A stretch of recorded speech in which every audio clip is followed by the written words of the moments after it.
विजयादशमीच्या सर्वांना हार्दिक शुभेच्छा. विजयादशमीच्या निमित्ताने सीमोल्लंघन करून आपल्यापैकी बऱ्याच जणांनी किंवा बऱ्याच जणांनी म्हणण्यापेक्षा सर्वच जणांनी सीमोल्लंघन करून जी सोन्याची लयलूट केली असेल. आता आपल्याला प्रश्न पडला असेल की आता एवढं सोनं आलंय आपल्याकडे, आता त्याचं काय करायचं. तर म्हणून आपल्याला आर्थिक सेशनचा चौथा भाग आपल्यासाठी सज्ज आहे. तर आजच्या या ओपन युनिव्हर्सिटी ऑफ सेल्फ एक्सप्रेशनच्या लाईफ इज ब्युटिफुल मज्जाच मज्जाच्या व्यासपीठावरून मी आपल्या सर्वांचे एकदा परत सहर्ष स्वागत करतो. आणि आज नव्याने परत आपल्या या व्यासपीठावर काही मंडळी जॉईन झाली असतील, तर त्यांच्यासाठी एक आपण प्रस्तावना नेहमीप्रमाणे सादर करूयात आणि कार्यक्रमाची सुरुवात करूयात. तर लाईफ इज ब्युटिफुल मज्जाच मजा म्हणजे आयुष्य म्हणजे मज्जाच मज्जा ही एक संस्कृती आहे. आणि व्यक्त होण्याचे मुक्त विद्यापीठ हे एक विश्वातील सर्व सजीव निर्जीवांना संस्कारपीठ आहे. जगातील प्रत्येकाचे आयुष्य आनंदी व्हावे व आयुष्याच्या सर्व आघाड्यांवर त्यांना यश मिळावे, प्रत्येकाला मनःशांती मिळावी, प्रत्येक व्यक्तीच्या मनातील सर्व विचारांना व्यक्त होण्यासाठी हे मुक्त विद्यापीठ व्यासपीठ म्हणून कार्यरत आहे. प्रत्येकाने आपल्याला मिळालेले एकमेव आयुष्य आनंदाने जगावे आणि या आनंदाचा मार्ग त्याला स्वतःमध्येच सापडतो. त्यामुळे प्रत्येकाला स्वतःच्या आत डोकवायला लावणारे विचार या विद्यापीठात आत्मसात करून घेतले जातात व त्यांचे आयुष्य पुनर्निर्माण केले जाते. हे करत असताना स्वतःतून नात्यात, नात्यातून कुटुंबात, कुटुंबातून संस्थेकडे, संस्थेकडून समाजाकडे, समाजाकडून जगाकडे बघण्याचा सकारात्मक, कृतिशील आणि माणुसकीचा विचार म्हणजेच हे संस्कारपीठ आहे. पंचशील, पंचेंद्रिय, पंचसूत्री यांचा वापर करून पंचमहाभूतांच्या ऋणातून प्रत्यक्ष कृती करून मुक्त होणे, तसेच प्रत्येक व्यक्तीला नवचैतन्य व निरागसता मिळवून देणे हा या विद्यापीठाचा मुख्य उद्देश आहे. या व्यासपीठामध्ये मंथन सतत चालू असतं. या मंथनातूनच जे अमृत आपणा सर्वांना मिळाले आहे तेच इतरांनाही आपल्याला वाटायचे आहे. त्यासाठीच हा आपण आपल्यासाठीच प्रपंच आरंभलेला आहे. पंचमहाभूताप्रती कृतज्ञता मानून जीवनाचा महोत्सव साजरा करण्याची विवेकवादी व विज्ञानवादी परंपरा आपण तयार करूयात. जशी दृष्टी तशी सृष्टी याचा भाव सतत लक्षात घेऊन मनाच्या सामर्थ्याने व्यक्त होऊयात, व्यक्त होऊयात आणि मुक्त होऊयात. ही प्रस्तावना या क्षणापासून आम्ही संपूर्ण विश्वाच्या कल्याणाकरिता अंगीकृत व स्वतःप्रती अर्पण करत आहोत. तर या प्रस्तावनेसह मला आजच्या या आर्थिक स्वास्थ्यच्या चौथ्या सत्रामध्ये आपण सर्वांना विदित करायचे आहे की आपण पूर्वीच्या 3 सत्रांमध्ये पैसा, लक्ष्मी याविषयीची चंचलता बघितली. याविषयीचे आपण आपले मानसिक आरोग्य काय म्हणते पैशाविषयी, पैशाकडे बघण्याचा आपला दृष्टिकोन काय आहे, आपण पैशाकडे कसे बघतो, पैसा आपल्यासाठी काय आहे, पैसा आपल्याला कसा प्रतीत होतो. त्यातूनच मग पुढची संकल्पना आपण निर्माण केली होती की व श्रीमंती, श्रीमंती म्हणजे काय, गरिबी म्हणजे काय, श्रीमंती व गरिबीतला फरक काय. मग असं असेल तर मी श्रीमंत आहे का मी गरीब आहे, याचं सुद्धा विश्लेषण प्रत्येकाने आपापल्या मनामध्ये त्यावेळेला करायला सुरुवात केली. आणि हे करतच आपण हे 3 सेशन, 3 सत्र आपण अनुभवले. आणि याच्यातूनच आपल्याला जी अनुभूती मिळाली त्याच्यात बऱ्याच मंडळींनी आपले इथे मत व्यक्त केले. त्याच्यातून त्यांना मुक्तता मिळाली किंवा त्याच्यातून आर्थिक स्वास्थ्याविषयीचं एक दिशादर्शन त्यांना प्राप्त झालं. तर अशा अर्थाने बऱ्याच सदस्यांचं किंवा जी मागच्या वेळेला मंडळी हजर होती पण त्यांना शेअरिंग करता आलं नाही, तर या आपण या 3 सेशनच्या आधारे त्याच्यावरती आपण शेअरिंग आधी घेऊयात. आणि हे शेअरिंग झाल्यानंतर, शेअरिंग चालू असताना सुद्धा हा विषय ज्यांनी क्रिएट केला ते आपले मार्गदर्शक डॉक्टर कुराडे हे सुद्धा आपल्याला त्याच्यानंतर मग मार्गदर्शन करतील. अर्थात हे जे 3 सेशन झाले त्यावरच, आणि आजचा जो सेशन क्रिएट करतील ते इंगळे साहेब, ते त्याच्यानंतर करतील. आणि हे सगळं करत असताना इंगळे साहेबांचा महत्वाचा मुद्दा आणि शेवटचा टप्पा जो असेल तो असा की आपण ज्या वेळेला आर्थिक नियोजन करतो, आर्थिक विनिमयाचा आपण ज्या वेळेला ध्यास घेतो त्यावेळेला आपल्या मनामध्ये द्वंद्व चालू असतं. आणि ते द्वंद्व म्हणजेच ही एक पॅराडॉक्सिकल आपली मेंटल स्टेटस म्हणजे विरोधाभास आपल्या मनात जो असतो, पैसे जास्त कमवू की नको कमवू, कमवले तर कुठे खर्च करू, इथे खर्च करू का तिथे खर्च करू, करू की नको करू, करू तर किती करू, या सगळ्या संभ्रमावस्थेत या विरोधाभासामध्ये आपल्या मनाची ही जी काही एक समतोलता ढळते आणि त्याच्यातून आपण 100% चुकतो असं नाही, परंतु ज्या दिशेने आपल्याला प्रवास करणं अपेक्षित असतं तो प्रवास आपल्याकडनं घडत नाही आणि मग आपण अडखळतो, आपण थांबतो आणि त्याच्यानंतर मग आपण सिंहावलोकन करतो, पश्चातापाच्या गर्तेत जातो, गिल्ट मध्ये जातो. तसं न करता ही परिस्थिती आपल्यावर येऊ नये म्हणून आपण विजयादशमीच्या नंतरच्या संध्येला आपण जे काही सोनं लुटून आणलेलं आहे त्याचा आपण सर्वांनी परामर्श घेऊयात आणि मागच्या 3 सेशनच्या आधारे आपण शेअरिंगला सुरुवात करूया. त्या आधी मी कुराडे साहेबांना विनंती करेन की 3 सेशनच्या माध्यमातून शेअरिंगचे जे काही राहिलेलं असेल त्याच्यात त्यांना काही त्याच्यात एक सुरुवात द्यायची असेल त्यांनी अवश्य द्यावी, मी त्यांना विनंती करतो. नमस्कार मंडळी. आतापर्यंत आपण आर्थिक स्वास्थ्य संदर्भात 3 सेशन झाले आहेत. आपण पहिल्या सेशन मध्ये हे पाहिलं की आपली पैशाविषयीची धारणा काय आहे, पैशाविषयीचं आपण काय संभाषण करतो, पैशाचे मानसशास्त्र काय आहे, पैशाची गरज का आहे, त्यामागील भाव कुठला, श्रीमंती म्हणजे काय, श्रीमंताबद्दलचे आपले मत काय, आपण गरीब आहोत की श्रीमंत आहोत, आणि याचा ओहापोह पण आपण केलेला आहे. तसेच आपण उत्पन्नाचे मार्ग, खर्च किती आहे, आपण आपल्याकडे मालमत्ता कुठली आहे, स्थावर किती आहे, जंगम मालमत्ता किती आहे, त्याचा ताळेबंदाविषयी आपण प्रयत्न केलेला होता. आणि आर्थिक उत्पन्नाचे मार्ग मांडण्यासाठी आपण खूप सगळे जे आपल्या घरातले प्रौढ आहेत तर त्या सगळ्यांचा उत्पन्नाचा भाग कसा वाढवता येईल आणि त्यांच्या सगळ्यांचं पार्टिसिपेशन कशा पद्धतीने करता येईल ह्या विषयी आपण चर्चा केली होती. तर माझी अशी विनंती आहे की मागच्या आपण असाइनमेंटमध्ये जे दिलेले होते ते श्रीमंतविषयीची व्याख्या आणि श्रीमंतविषयीचं जे गृहपाठ केला होता किंवा त्याच्या अगोदरचे 3 जे सेशन झाले त्या 3ही सेशन मधून ह्या ज्या वेगवेगळ्या आपल्या लोकांनी आपल्या ह्याच्यावर प्लॅन केला असेल किंवा जो काय असाइनमेंट दिलं होतं त्याच्यावर काम केलं असेल किंवा इतरही काही शेअरिंग हे लाईफ इज ब्युटिफुलच्या माझ्या प्लॅटफॉर्मवर तयार झाले असतील तर ते कृपया शेअर करावेत. मी सगळ्यांना विनंती करत आहे की त्यांनी आपला इलेक्ट्रॉनिक हात वर करावा जेणेकरून आपण त्यांना एक बाय एक शेअरिंग घेऊया आणि त्यातून लोकांना आणखी काय ओपनिंग मिळतील अशी अपेक्षा आहे. तर कृपया शेअरिंगसाठी हात वर करावेत.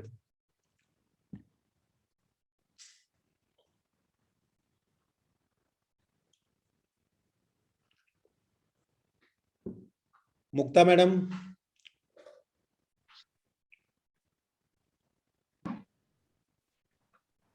ह्या आता झालेल्या 3 आर्थिक स्वास्थ्याच्या सेशन मधून मला ऍक्च्युली आर्थिक नियोजन तर मी पूर्वीपासून त्याच्यावरती काम करत होते, पण तसं साचेबद्ध आणि व्यवस्थितपणे कसं करायचं आणि त्यात स्थावर मालमत्ता, जंगम मालमत्ता, आर्थिक उत्पादन कशा पद्धतीनं वाढवायचं आणि बराच खर्च मला माहिती होता की मला भविष्यात एवढा खर्च होणार आहे, पण तो कसा नियोजन पद्धतीनं करायचा म्हणजे कितव्या वर्षी मला किती अमाऊंट लागणार आहे इव्हन आणि ती कशासाठी लागणार आहे याची पण एकदम प्रॉपर क्लॅरिटी आली आणि मला एकदम भविष्य माझं मला प्रॉपर निर्माण करता आलं आर्थिक स्वास्थ्याच्या सेशन मधून. आणि त्यासाठी मला कोणते मार्ग म्हणजे कोणत्या पद्धतीनं माझं उत्पादन वाढवता येईल, मी जे समुपदेशनाचं काम करते किंवा कन्सल्टन्सीचं काम करते. शेअरिंग केलं होतं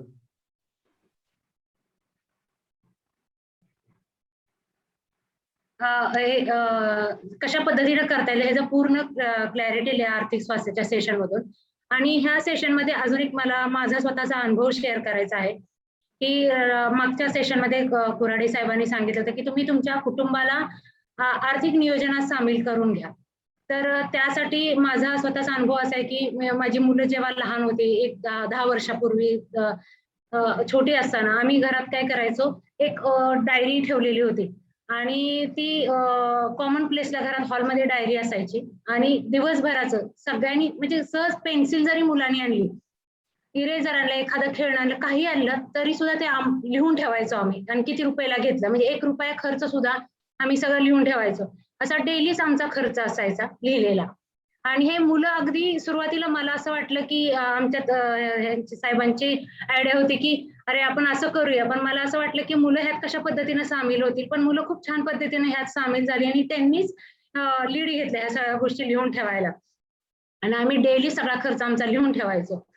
आणि मग महिन्याच्या शेवटी आम्ही चौघही बसायचो आणि आमची डायरी ओपन करायचो आणि आमचा महिन्याचा खर्च किती झाला त्याचा हिशोब करायचो मुलांना घेऊन. मुलं पण त्यात सामील असायचे. आणि मग आम्ही चौघं मिळून ठरवायचो की अनवॉन्टेड म्हणजे नको तिथं झालेला अनावश्यक खर्च कोणता आहे जो आपण खर्च टाळू शकतो आणि आवश्यक खर्च कोणता आहे त्याचा आम्हाला आर्थिक ताळेबंद करता आला. आणि दुसरं एक की कोणत्या महिन्याला आमचा खर्च वाढतो, म्हणजे बर्थडे कोणत्या महिन्याला येते, अॅनिव्हर्सरी कोणत्या महिन्याला येते, आम्ही फिरायला कोणत्या महिन्यात जातो, अशा आम्हाला महिने आमचे लक्षात आले. इव्हन पॉलिसीज कोणत्या महिन्यात असतात, ह्या सगळ्या गोष्टी आमच्या लक्षात आल्या, इव्हन माझ्या मुलांच्याही लक्षात आल्या. आणि त्यानुसार आम्ही आमच्या कुटुंबाने चौघांनी मिळून आर्थिक नियोजन आमचं खूप व्यवस्थितपणे केलं. त्यामुळे आयुष्यातल्या कोणत्याही प्रसंगात आम्ही खूप म्हणजे कोणत्याही प्रसंगात खूप चांगल्या पद्धतीने आर्थिक नियोजन केल्यामुळे निभावून निघालो, म्हणजे अप्स डाऊन जे असतील त्यात. आणि मुलांना मेन म्हणजे आम्ही तर शिकलो त्याबरोबर माझी दोन्ही मुलं आर्थिक नियोजन तिचं बिघडलेलं नाही, खूप सुंदररित्या तिचं आर्थिक नियोजन असतं. इव्हन मुलगाही तिचं भविष्याचं आर्थिक नियोजन खूप सुंदररित्या करतो. त्यामुळं एकत्र कुटुंबाला जर सामावून आपण घेतलं तर आपल्या कुटुंबाचं आर्थिक नियोजन खूप चांगल्या रीतीनं करू शकतो आपण. आणि जसं कुऱ्हाडे साहेब म्हणाले की आपल्या कुटुंबातील सोर्सचा उपयोग करा, स्त्रिया म्हणजे व्यक्तींचे आर्थिक उत्पादनासाठी. तर मग त्याच्यातून आम्ही त्या आर्थिक नियोजनात आमच्या हे पण लक्षात आले की माझी क्वालिटी कोणती आहे आणि मी कोणत्या ह्याच्यातून आर्थिक उत्पादन करू शकते आणि आमचं आर्थिक उत्पादन वाढू शकतं. इव्हन मुलं पण त्या दृष्टिकोनातून विचार करायला लागली. माझा मुलगा शाळेत असतानाच छोटे मोठे उद्योग करायला लागला आणि त्यांनी पैसे कमवण्याची कला आत्मसात केली, कशा पद्धतीने आपण पैसा कमवला पाहिजे आणि कशा पद्धतीने खर्च केला पाहिजे. मुलगी असती तर शिकते तर ती स्वतः खर्च काढते, तर त्यातूनच ती शिकलेली. तर हे आर्थिक नियोजनात जर कुटुंबाला सामील करून घेतलं ना तर खूप सुंदररित्या आपण आर्थिक आपल्या मुलांना आपण हे ट्रेनिंग देऊ शकतो आर्थिक नियोजन कसं करायचं आणि त्यांच्याकडून पण बरेच काही आपल्याला शिकायला मिळेल. सो मच कुऱ्हाडे साहेब मला शेअरिंगची संधी दिल्याबद्दल. धन्यवाद मुक्ता मॅडम. तुम्ही महत्वाचा मुद्दा मांडला की कुटुंबाचं पार्टिसिपेशन किती गरजेचं आहे आपण आर्थिक स्वातंत्र्य मिळवण्यासाठी किंवा स्वावलंबन होण्यासाठी. त्याचबरोबर माझं नेहमी म्हणणं असतंय की आपण जे आपलं पॉप्युलेशन आहे त्याचा अर्ध पर्सेंटेज महिला वर्गाचा आहे आणि महिला वर्गाची जी क्रयशक्ती आहे तिचा योग्य उपयोग केला तर कुटुंबाचं उत्पन्न खूप चांगल्या पद्धतीने वाढतं आणि खूप रिसोर्सफुल येतं आणि सगळ्यात महत्वाचं की महिलांना पण खूप चांगलं समाधान मिळतं, एक स्वातंत्र्याचा उपभोग घेता येतो आणि त्या पद्धतीनं म्हणजे जे आपण त्या पद्धतीनं दोन्ही फॅमिली फॉरवर्ड होते आणि लहान मुलांनाही आपल्याला ते मिळत राहतं की जेंडर बायस न होता सगळ्यांचं कॉन्ट्रीब्युशन आपल्या सगळ्या फॅमिलीमध्ये राहतं, त्याच्यामुळं त्याला तेवढी सन्मान पण मिळत राहतो. मागच्या वेळेस आपण पंचसूत्र बघितली, ती सन्मानाची जी गोष्ट आहे तर महिला वर्गाला सन्मान देणं खूप गरजेचं आहे आणि त्यांचा त्या पद्धतीनं आपल्या याच्यामध्ये कॉन्ट्रीब्युशन घेणं पण गरजेचं आहे. अस्मिता मॅडमने हात रेज केलेला आहे, मी विनंती करतो की अस्मिता मॅडम तुम्ही शेअरिंग करा. Thank you sir. आपल्या आतापर्यंतच्या झालेल्या सेशन्स मधनं एक मोठी ऍक्शन घेतली की जी ऍक्च्युली आता मुक्तानी पण शेअर केलं की हिशोब लिहायचा. तर सुरुवातीला काही वर्ष ऍक्च्युली नवीन हिशोब लिहायचे आणि तो परत बंद केला आता. तर लास्ट वीक पासून हिशोब लिहायला सुरुवात केल्यानंतर ऍक्च्युली एका आठवड्यातच माझ्या लक्षात आलं की आपण किती अनावश्यक गोष्टी इथे घेतलेल्या आहेत आणि मग ज्या आवश्यक गोष्टी आपल्याला करायच्या असतात त्याच्यासाठी आपल्याला क्वेश्चन मार्क उभा राहतो हे मला कळलं त्या लिहिण्याच्या ह्याच्यातनं. आणि लक्षात आलं की इतकी चांगली सवय आपण का विसरतो, पण ह्या सेशनच्या निमित्ताने तिची ऍक्च्युली परत उजळणी झाली. अजून एक मोठी स्टेप घेतली म्हणजे मी माझ्या दोन्ही मुलींचं डीमॅट अकाउंट उघडलं जे आपल्या सेशनमध्ये सांगितलेलं होतं आणि आता त्यांना सांगितलेलं आहे की कुऱ्हाडे सरांचा नंबर दिलाय आणि सांगितलं की तुम्हाला जे काय क्वेरीज असतील हा कन्सर्न पर्सनशी तुम्ही बोलायचं आणि तुमचं अकाउंट तुम्ही ऑपरेट करायचंय. अजून एक तिसरी गोष्ट माझ्या आयुष्यामध्ये अशी घडली की मी स्वतःला प्रचंड आर्थिक निरक्षर समजायचे ना, त्यामुळे ऍक्च्युली त्या फ्रंटला माझा कॉन्फिडन्स खूप लो असायचा. पण लास्ट 3 सेशन पासून मी नवऱ्याच्या मागे नाही तर सारखी तू काय लक्ष घालत नाही. पण माझ्या लक्षात आलं की मी लक्ष घालत नाहीये म्हणजे मी माझं अज्ञान ऍक्च्युली लपवत होते की मला ह्याच्याबद्दल कॉन्फिडन्स कमी आहे. तर मी काय केलं, मी तीच काढून टाकलं. मला ज्या एन्क्वायरी बँकेत जाऊन करायच्या होत्या त्या मी केल्या. नंतर माझ्या सीएशी जाऊन मी जे काय कन्सर्न करायचे ते केलं. फायनान्शियल प्लॅनर माझे जे आहेत त्यांच्याशी जाऊन स्वतः भेटले, परागला कुठेही इन्व्हॉल्व न करता इंडिपेंडेंटली ह्या ऍक्शन घेतल्या की ज्या इतके वर्ष मी घेण्यासाठी खूपच कंटाळा करत होते. म्हणजे खूप रेजिस्टन्स होता ह्या मला घेताना, कारण मला वाटायचं माझ्या हातनं काहीतरी चुकेल.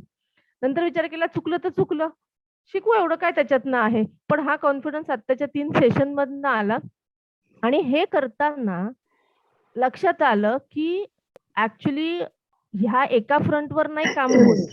ते काम करता करताना मी मेंटली बऱ्याच साऱ्या फ्रंटवर रिलॅक्स झाले, कारण मला हे कळत नाहीये ह्याचा खूप मोठा एरिया माझ्या डोक्याने ऑक्युपाय केलेला होता आणि अचानक ऍक्च्युली तिथे रिलॅक्सेशन आलं आणि त्याच्यामध्ये ना मी सांगते माझा मूड ऍक्च्युली पहिल्यापेक्षा चांगला राहिला. का तर मला असं वाटलं की येस मी काहीतरी ऍक्शन घेते, हा कॉन्फिडन्स मला खूप काही देऊन गेला. धन्यवाद. थँक्यू अस्मिता मॅडम. आणि तुम्ही सांगितलंय की लगेच डीमॅट अकाउंट काढलेले ते. तर मी पण मितालीचं मागच्याच म्हणजे या तारखेला 18 वर्ष झाले होते आणि 18 वर्ष झाले दुसऱ्या दिवशी आम्ही डीमॅट अकाउंट ओपन केलंय आणि तिला ह्या इक्विटी मार्केट आणि त्या संदर्भात सुरू झालं तिचं की कशा पद्धतीने आपण आपला पोर्टफोलिओ बिल्डअप करू शकतो आणि कुठल्या चांगल्या इक्विटी गोळा करू शकतोय. तर आणि इव्हन म्हणजे तुम्ही डीमॅट अकाउंट काढलंच आहे, पण मी नेहमी सांगतोय की एनपीएस जे आहे तर ते नॅशनल पेन्शन पॉलिसी स्कीम म्हणून आहे, नॅशनल पेन्शन स्कीम. ती पण सगळ्यांनी काढावी. त्याच्यात कॉन्ट्रीब्युशन करता येतं टायर 1 टायर 2 मध्ये आणि हे खूप इंटरेस्टिंग आणि खूप गरजेची आहे. म्हणजे जी पहिल्यांदा पेन्शनसाठी आपण गव्हर्नमेंटचीच नोकरी करायचो तिची काय आवश्यकता नाही राहिलेली. गव्हर्नमेंटचीच जॉब केल्यावर आपल्याला पेन्शन मिळेल. तर पेन्शन सगळ्या सिटीजनला मिळू शकते ज्यांनी ते एनपीएसचं अकाउंट काढलंय आणि कॉन्ट्रीब्युट करायला सुरू केलंय त्या पद्धतीने ते मिळत राहील. तर ही खूप गरजेची गोष्ट आहे. आणि मी ज्यावेळेस सेशन वर्क करत होतो तर त्यावेळेस मलाही असं चांगले फीडबॅक आले की आम्ही आता तज्ञाचा सल्ला घ्यायला लागलोय, तज्ञाकडे जाऊन बसायला लागलोय आणि आमचं दाखवायला लागलोय, ताळबंद मांडायला लागलोय की नेमकं खर्च किती काय किती. आणि ही खूप गोष्टी एनकरेजिंग होती की ज्यावेळेस आम्ही याच्यावर काम करतोय. म्हणजे मी पर्सनली याच्यावर काम करताना मला तर खूप फायदा झाला आहे हे सगळं करत असताना. आणि ज्यावेळेस जसं मग अशी म्हणवलं की मी सगळ्याला सांगतो की डीमॅट अकाउंट काढा, हे करा ते करा, मग मी माझं करतोय का नाही करतोय हे पण बघणं गरजेचं राहतंय. म्हणजे नुसतंच बोलायची भातन बोलायची न कडी करता मला स्वतःला ऍक्शन मध्ये घ्यावं लागते आणि नंतर मग मला ती सांगावं लागते. त्याच्यामुळेच माझ्या सांगण्याचं ऑथेंटिसिटी येते. मी मनस्वी मॅडमला विनंती करतो की त्यांनी आपलं शेअरिंग करावं लगेच. Thank you so much sir for this opportunity. तर आपलं लास्ट सेशन झालं तर त्यानंतर म्हणजे अशी मला हे सांगायला आवडेल की I am going to get married very soon. लवकरच लग्न होणार आहे माझं. तर माझे जे होणारे मिस्टर आहे तर मग आम्ही हे सेशन अटेंड केलं आणि दोघांनीही अटेंड केलेलं.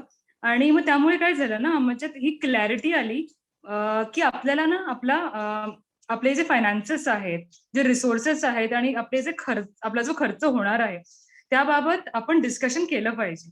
So just after the session ना आम्ही बसलो आणि आम्ही हे डिस्कशन केलं की काय आपल्याला आपले रिसोर्सेस काय आहेत, कुठून येणार आहेत आणि आपला होणारा खर्च कुठे आहे, आपले आतापर्यंतचे इन्व्हेस्टमेंट्स काय आहेत आणि तुम्ही जे व्हेरियस मेथड्स सांगितले होते इन्व्हेस्टमेंटचे त्याबाबत पण माझे काही सेव्हिंग्ज होते, त्यांचे काही सेव्हिंग्ज होते. तर आम्ही ह्या गोष्टीचा पूर्ण डिटेल्स काढले आणि त्यानंतर we came to a conclusion की आमचा एवढा सर्टन अमाऊंट सेव्ह होणार आहे. जे आधी एवढी क्लॅरिटी नव्हती. मला असं वाटायचं की अरे जास्त होईल, त्यांना वाटायचं की अरे कमी होईल, पण मग ती क्लॅरिटी नव्हती. पण एवढा सगळा खर्च वजा करून this is what we are going to save. तर मग ही क्लॅरिटी आली आणि not just the clarity but transparency वाढली कम्युनिकेशन मधली. आणि त्या ट्रान्सपरन्सीमुळे there is more confidence in each other and the relationship is more strong. तर हे बरेचसे मुद्दे आहेत आणि फक्त म्हणजे ही जी गोष्ट असते बरेच वेळा डिस्कस केली जात नाही बिफोर मॅरेज. आणि आफ्टर मॅरेज असे कॉन्फ्लिक्ट होतात आणि म्हणजे काही होतात जे अनुभवलेत मी माझ्या फ्रेंड्स वगैरे सोबत होणारे. तर मग ही गोष्ट मला करता आली आणि we are going to take steps so that आमचे इन्व्हेस्टमेंट्स राईट डायरेक्शन मध्ये राहतील आणि ते वेगवेगळ्या मेथड्स मध्ये आम्ही पूल करू शकू. वेगवेगळ्या काय म्हणतात ना जे हे आहेत इन्व्हेस्टमेंटचे आणि सेव्हिंगचे जे पर्याय आहेत त्यात आम्ही करणार आहोत. So thank you for the session, because of which we could take this next step. Yes. मनस्वी, राजेंद्र मी बोलतो थोडं. येस येस मनस्वी, तुझं अभिनंदन आणि प्रशांतचं अभिनंदन, आणि तुमच्या समृद्धी श्रीमंती आहे किंवा विपुलता आहे ते तुमच्या बोलण्यातनं दिसतीये, आणि इव्हन शब्दाची संपन्नता सुद्धा, तो जे श्रीमंत आहे तो सुद्धा दिसतंय. आणि मनस्वीने जी शेअर केले त्या निमित्तानं आपल्या सर्वांना घेण्यासारख्या ज्या काही गोष्टी आहेत ते असं आहे की लग्न होऊन आपल्याला 40-40 वर्ष झाली तरी आपला संवादच नसतो. म्हणजे काय नवरा काहीतरी करतोय किंवा काही ठिकाणी बायको काहीतरी करते, बाकी दुसरा एकदम सायलेंट मोड मध्ये असतो किंवा अज्ञान असतं, ते स्वतःचं अज्ञान मान्य करायचं नसतंय. परंतु तुला ही संवाद, पारदर्शकता, त्या विषयावर सखोल चर्चा करणं, म्हणजे लग्न आपलं जमण्यापूर्वी जर तुम्हाला पूर्ण आयुष्याची, संसाराची जर स्पष्टता आली, आर्थिक व्यवस्था आपली काय असणार आहे, आपण काय कमवतोय, काय करतोय, खर्च कुठे येणार आहे, ही जी पारदर्शकता आहे किंवा जी स्वतःशी राहण्याची एक प्रामाणिक वृत्ती आहे, तर आपण हे व्यक्त होण्याचं मुक्त विद्यापीठ किंवा लाईफ इज ब्युटिफुल मजाच मजा किंवा आपण जे वेगवेगळे सेशन घेतोय किंवा मनमुक्त फाउंडेशनच्या माध्यमातून सामाजिक कार्य करतोय, त्यामध्ये मनस्वी किंवा प्रशांत सगळे सहभागी आहेत आणि हे सर्व आपण सगळे मिळून उभे करतोय. तर ही स्पष्टता येण्यामाग मनस्वी तुला कशामुळे एवढी स्पष्टता आली, एवढं स्पष्ट का बोलता आलं किंवा संवाद का चांगला साधता आला, हे जे धैर्य आहे तुला कसं आलं आणि कुठून आलं? आणि लग्नाच्या अगोदर जर आपण प्री मॅरेज काउन्सिलिंगचं करणार आहे किंवा पोस्ट मॅरेज काउन्सिलिंग करणार आहे, फॅमिली कोचिंग करणार आहे किंवा टीनेजचे काउन्सिलिंग असेल, 40-50चं जे काउन्सिलिंग आहे हे आपण सर्वजण मिळून, आणि हे सर्व जगासाठी आपण काहीतरी देणार आहे. कारण तुला जे मिळालं हे जर आता 40-50 वर्षाची जी लग्न होऊन दिसते त्यांना जर त्यावेळी ती स्पष्टता असती, याचा अर्थ असा नाही की तुझ्या आयुष्यात काय अडचणी येणार नाही, येतील, पण त्या उंचीचे असतील आणि तू तेवढ्याच ताकदीने त्याला तोंड देशील. कारण तू तेवढ्या ताकदीने तुला तोंड द्यायला तू समर्थ झाली, तुझी मसल बिल्डअप केली, तू सक्षम झाली आहे, तुझी क्षमता विकसित झालेली आहे. आणि हे सर्व करताना जी तुला म्हणजे पुढचा आपण म्हणतो ना फ्युचरिस्टिक प्लॅनिंग तू आता करायला लागली. त्यामुळे आयुष्यात पुढे बेसिक जर कुठलाही मुद्दा आले ना, सर्व शेवटी पैशापाशी येऊन थांबतात. पैशाचं सोंग नाही आणता येत. बरेच जण आपण म्हणतो नाही नाही मला काय पैशाची गरज नाही, ज्यावेळी असं म्हणतोय त्याच वेळी खरं पैशाची गरज असते. म्हणजे पैशाची गरज नाही हा मुखवटा आहे, त्याला तेवढं कष्ट घ्यायचं नाही, त्या पैशाची जे नाते आहे किंवा घरचं कुठलं आहे ते जबाबदारी नाही घ्यायचं, ह्या भावनेतनं ते आलेलं असतंय. जर ती मनस्वीला जे आता मिळाले लग्नापूर्वी आणि ती पारदर्शकता तिच्या नातेसंबंधामध्ये सुद्धा आलेली आहे, ही पारदर्शकता जर आपल्या कुटुंबामध्ये, आपल्या स्वभावामध्ये आपण स्वतःची प्रामाणिक राहून ती वृत्ती जर विकसित केली, आणि म्हणजे थोडक्यात आपण म्हणतो की व्यक्त व्हा, रिक्त व्हा, मुक्त व्हा, आणि जशी दृष्टी तशी सृष्टी. तुमच्या भविष्यातली सृष्टी, भविष्यातला संसार, भविष्याचा जोडीदार. मनस्वी अजून एक तू सांगायचं विसरली मला असं वाटतं, तू भविष्यातला जोडीदार सुद्धा असाच निर्माण केलाय, कसा असावा तो तुझ्या आयुष्यात आलेला आहे. म्हणजे जशी दृष्टी तशी सृष्टी आपण म्हणतोय ना, तिने जोडीदार तिच्या दृष्टीमधनं निर्माण केला. म्हणजे आपल्याला काय नको आहे, माझ्या आयुष्यात हे घडू नये, म्हणजे हे नको नको, त्याच्याऐवजी तिला काय पाहिजे ह्यावर जिने जे काम केलं, म्हणजे थोडक्यात हे प्री मॅरेज काउन्सिलिंगच आहे. आपली थॉट प्रोसेस कशी असावी, आपण काय बोलावं, काय वाचावं, काय बघावं, कुठल्या कुठल्या गोष्टीचं अनालिसिस करावी, कुठल्या गोष्टीमध्ये आपण तडजोडी कराव्यात, ह्या सर्व गोष्टीचं जे काय आहे तो मनस्वी तू बोलली तर बरं होईल, म्हणजे आम्हाला सर्वांना त्याचं काय घेता येईल शॉर्ट मध्ये.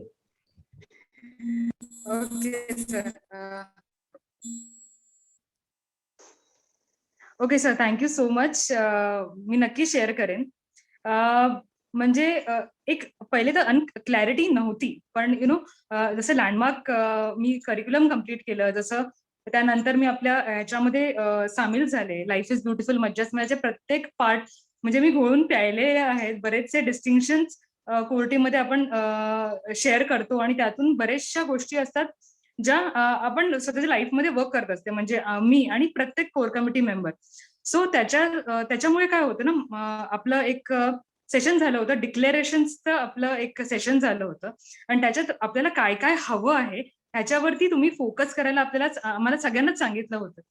तर त्याच्यामुळे काय झालं की मला जे काय, म्हणजे आपल्याला बऱ्याच वेळा माझी ही वृत्ती तशीच होती की मला नाही असं नकोय, मला ना जो होणारा जोडीदार आहे तरी काही गोष्टी करायला नाही पाहिजेत, पेक्षा काय मला हवं आहे त्या बाबतीत मी लिहून काढलं. म्हणजे माझी नोटबुक आहे, त्यात मी मला जे जे हवं आहे, what all qualities as a person त्याच्यात असायला हव्यात, त्याच्या स्वभावात असायला पाहिजेत आणि फायनान्शियली तो कसा असायला पाहिजे. Also what are my future plans, हे सगळ्या गोष्टी मी लिहून काढलेल्या आणि त्यानुसार जसे त्या प्रपोजल्स येत होते ते बघत होते आणि मला ते पटत नव्हते, तर मग मी सरळ if without any doubt I use to reject की मला नाही ते हे this is not matching my list. आणि त्यानुसार कधी माझ्या लाईफमध्ये म्हणजे प्रशांतचं येणं झालं आणि all the qualities which I wanted right from the place where he stage right now. मला मी ठाण्यात राहते, सो मला हे हवं होतं की मुलगा हा ठाण्यातच असला पाहिजे, बिकॉज मी आई वडिलांची एकटीच मुलगी आहे. सो दॅट मला ते सगळं पॉसिबल होईल ऑफिसचं करणं, ऑल्सो पेरेंट्सकडे लक्ष देणं. तर मग ह्या सगळ्या गोष्टी मी प्री डिसाइडेड होत्या माझ्या. तर मग त्याप्रमाणे गोष्टी घडल्या आणि कोइन्सिडेंटली प्रशांतनीही तेव्हाच ठाण्यामध्ये घर घेतलं होतं, म्हणजे just before we had a conversation. म्हणजे आधी आम्ही ओळखत नव्हतो एकमेकांना, तर त्या अगोदर त्याने जस्ट रिसेंटली घर घेतलं होतं आणि त्यानंतर आमची भेट झाली. सो जसं मला हवं होतं, जे मी काम केलं होतं त्या सगळ्या गोष्टी तशाच माझ्या लाईफमध्ये आल्या. आणि पूर्वी मला ह्याच्यावर विश्वास नव्हता, बट हे जसं घडलं त्यामुळे मला ही क्लॅरिटी आली की मला ह्या गोष्टीकडेच फोकस करायचंय की what all things I want in life. आणि त्यानुसार प्रशांतचंही एनरोलमेंट झालं लाईफ इज ब्युटिफुल मजामध्ये. आणि मी हा विषय काढला नसता, फायनान्शियल डिस्कशनचा विषय मी प्रशांत सोबत काढला नसता, बिकॉज बऱ्याचशा गोष्टीमध्ये इन्व्हॉल्ड होतो, आता बिझी होतो. But just because Prashant came on this session आणि त्यांनी ऐकलं, ही रिअलाइज की नाही ह्या गोष्टीची गरज आहे. सो ही टोल्ड मी की नेक्स्ट मॉर्निंग तू घरी येतेस आणि we are going to discuss all this. So even I understood this is very important. म्हणते की येस, आपण नेक्स्ट मॉर्निंग बसून आपण हे सगळं डिस्कशन करूया. So just because enrolment possible होतं ना सेशन्समध्ये, त्यामुळे ही गोष्ट झाली. मी माझ्या एकट्याने नसतं झालं ते. सो माझी फॅमिली अख्खी एनरोल्ड आहे पूर्ण सेशन्समध्ये, इव्हन लँडमार्कमध्ये आणि इव्हन प्रशांत सुद्धा. सो हे सगळ्या गोष्टी इतक्या सुरळीत आणि स्पष्टतेत होत आहेत आणि त्यामुळे तो कॉन्फिडन्स आहे दोघांमध्ये. The relationship reflects the confidence. Manasvi धन्यवाद. आणि हे फक्त शेअर करण्याचा उद्देश एवढाच होता की आपल्या आयुष्यामध्ये आर्थिक सुबत्ता, समृद्धी, मुबलकता, विपुलता अशाच पद्धतीने आपल्याला सर्वाला आणता येणार आहे.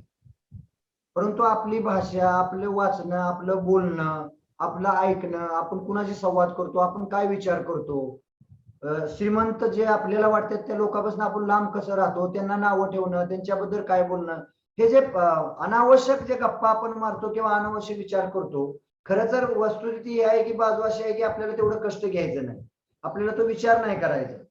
परंतु ते समर्थन आपण जे आहे त्या परिस्थितीत त्याचं समर्थन करायसाठी हे सर्व कारण आपण शोधत असतो. तर नेहमी जे लाईफ इज ब्युटिफुल माझ्यामधनं आपण म्हणतो की कारण काहीतरी करण्यासाठी शोधा, न करण्यासाठी शोधू नका. आणि अशी जर क्लॅरिटी प्रत्येक कुटुंबामध्ये स्पष्टता भविष्याची आली तर हे जग सुख समृद्ध संपन्न विपुल व्हायला किती वेळ लागणार आहे.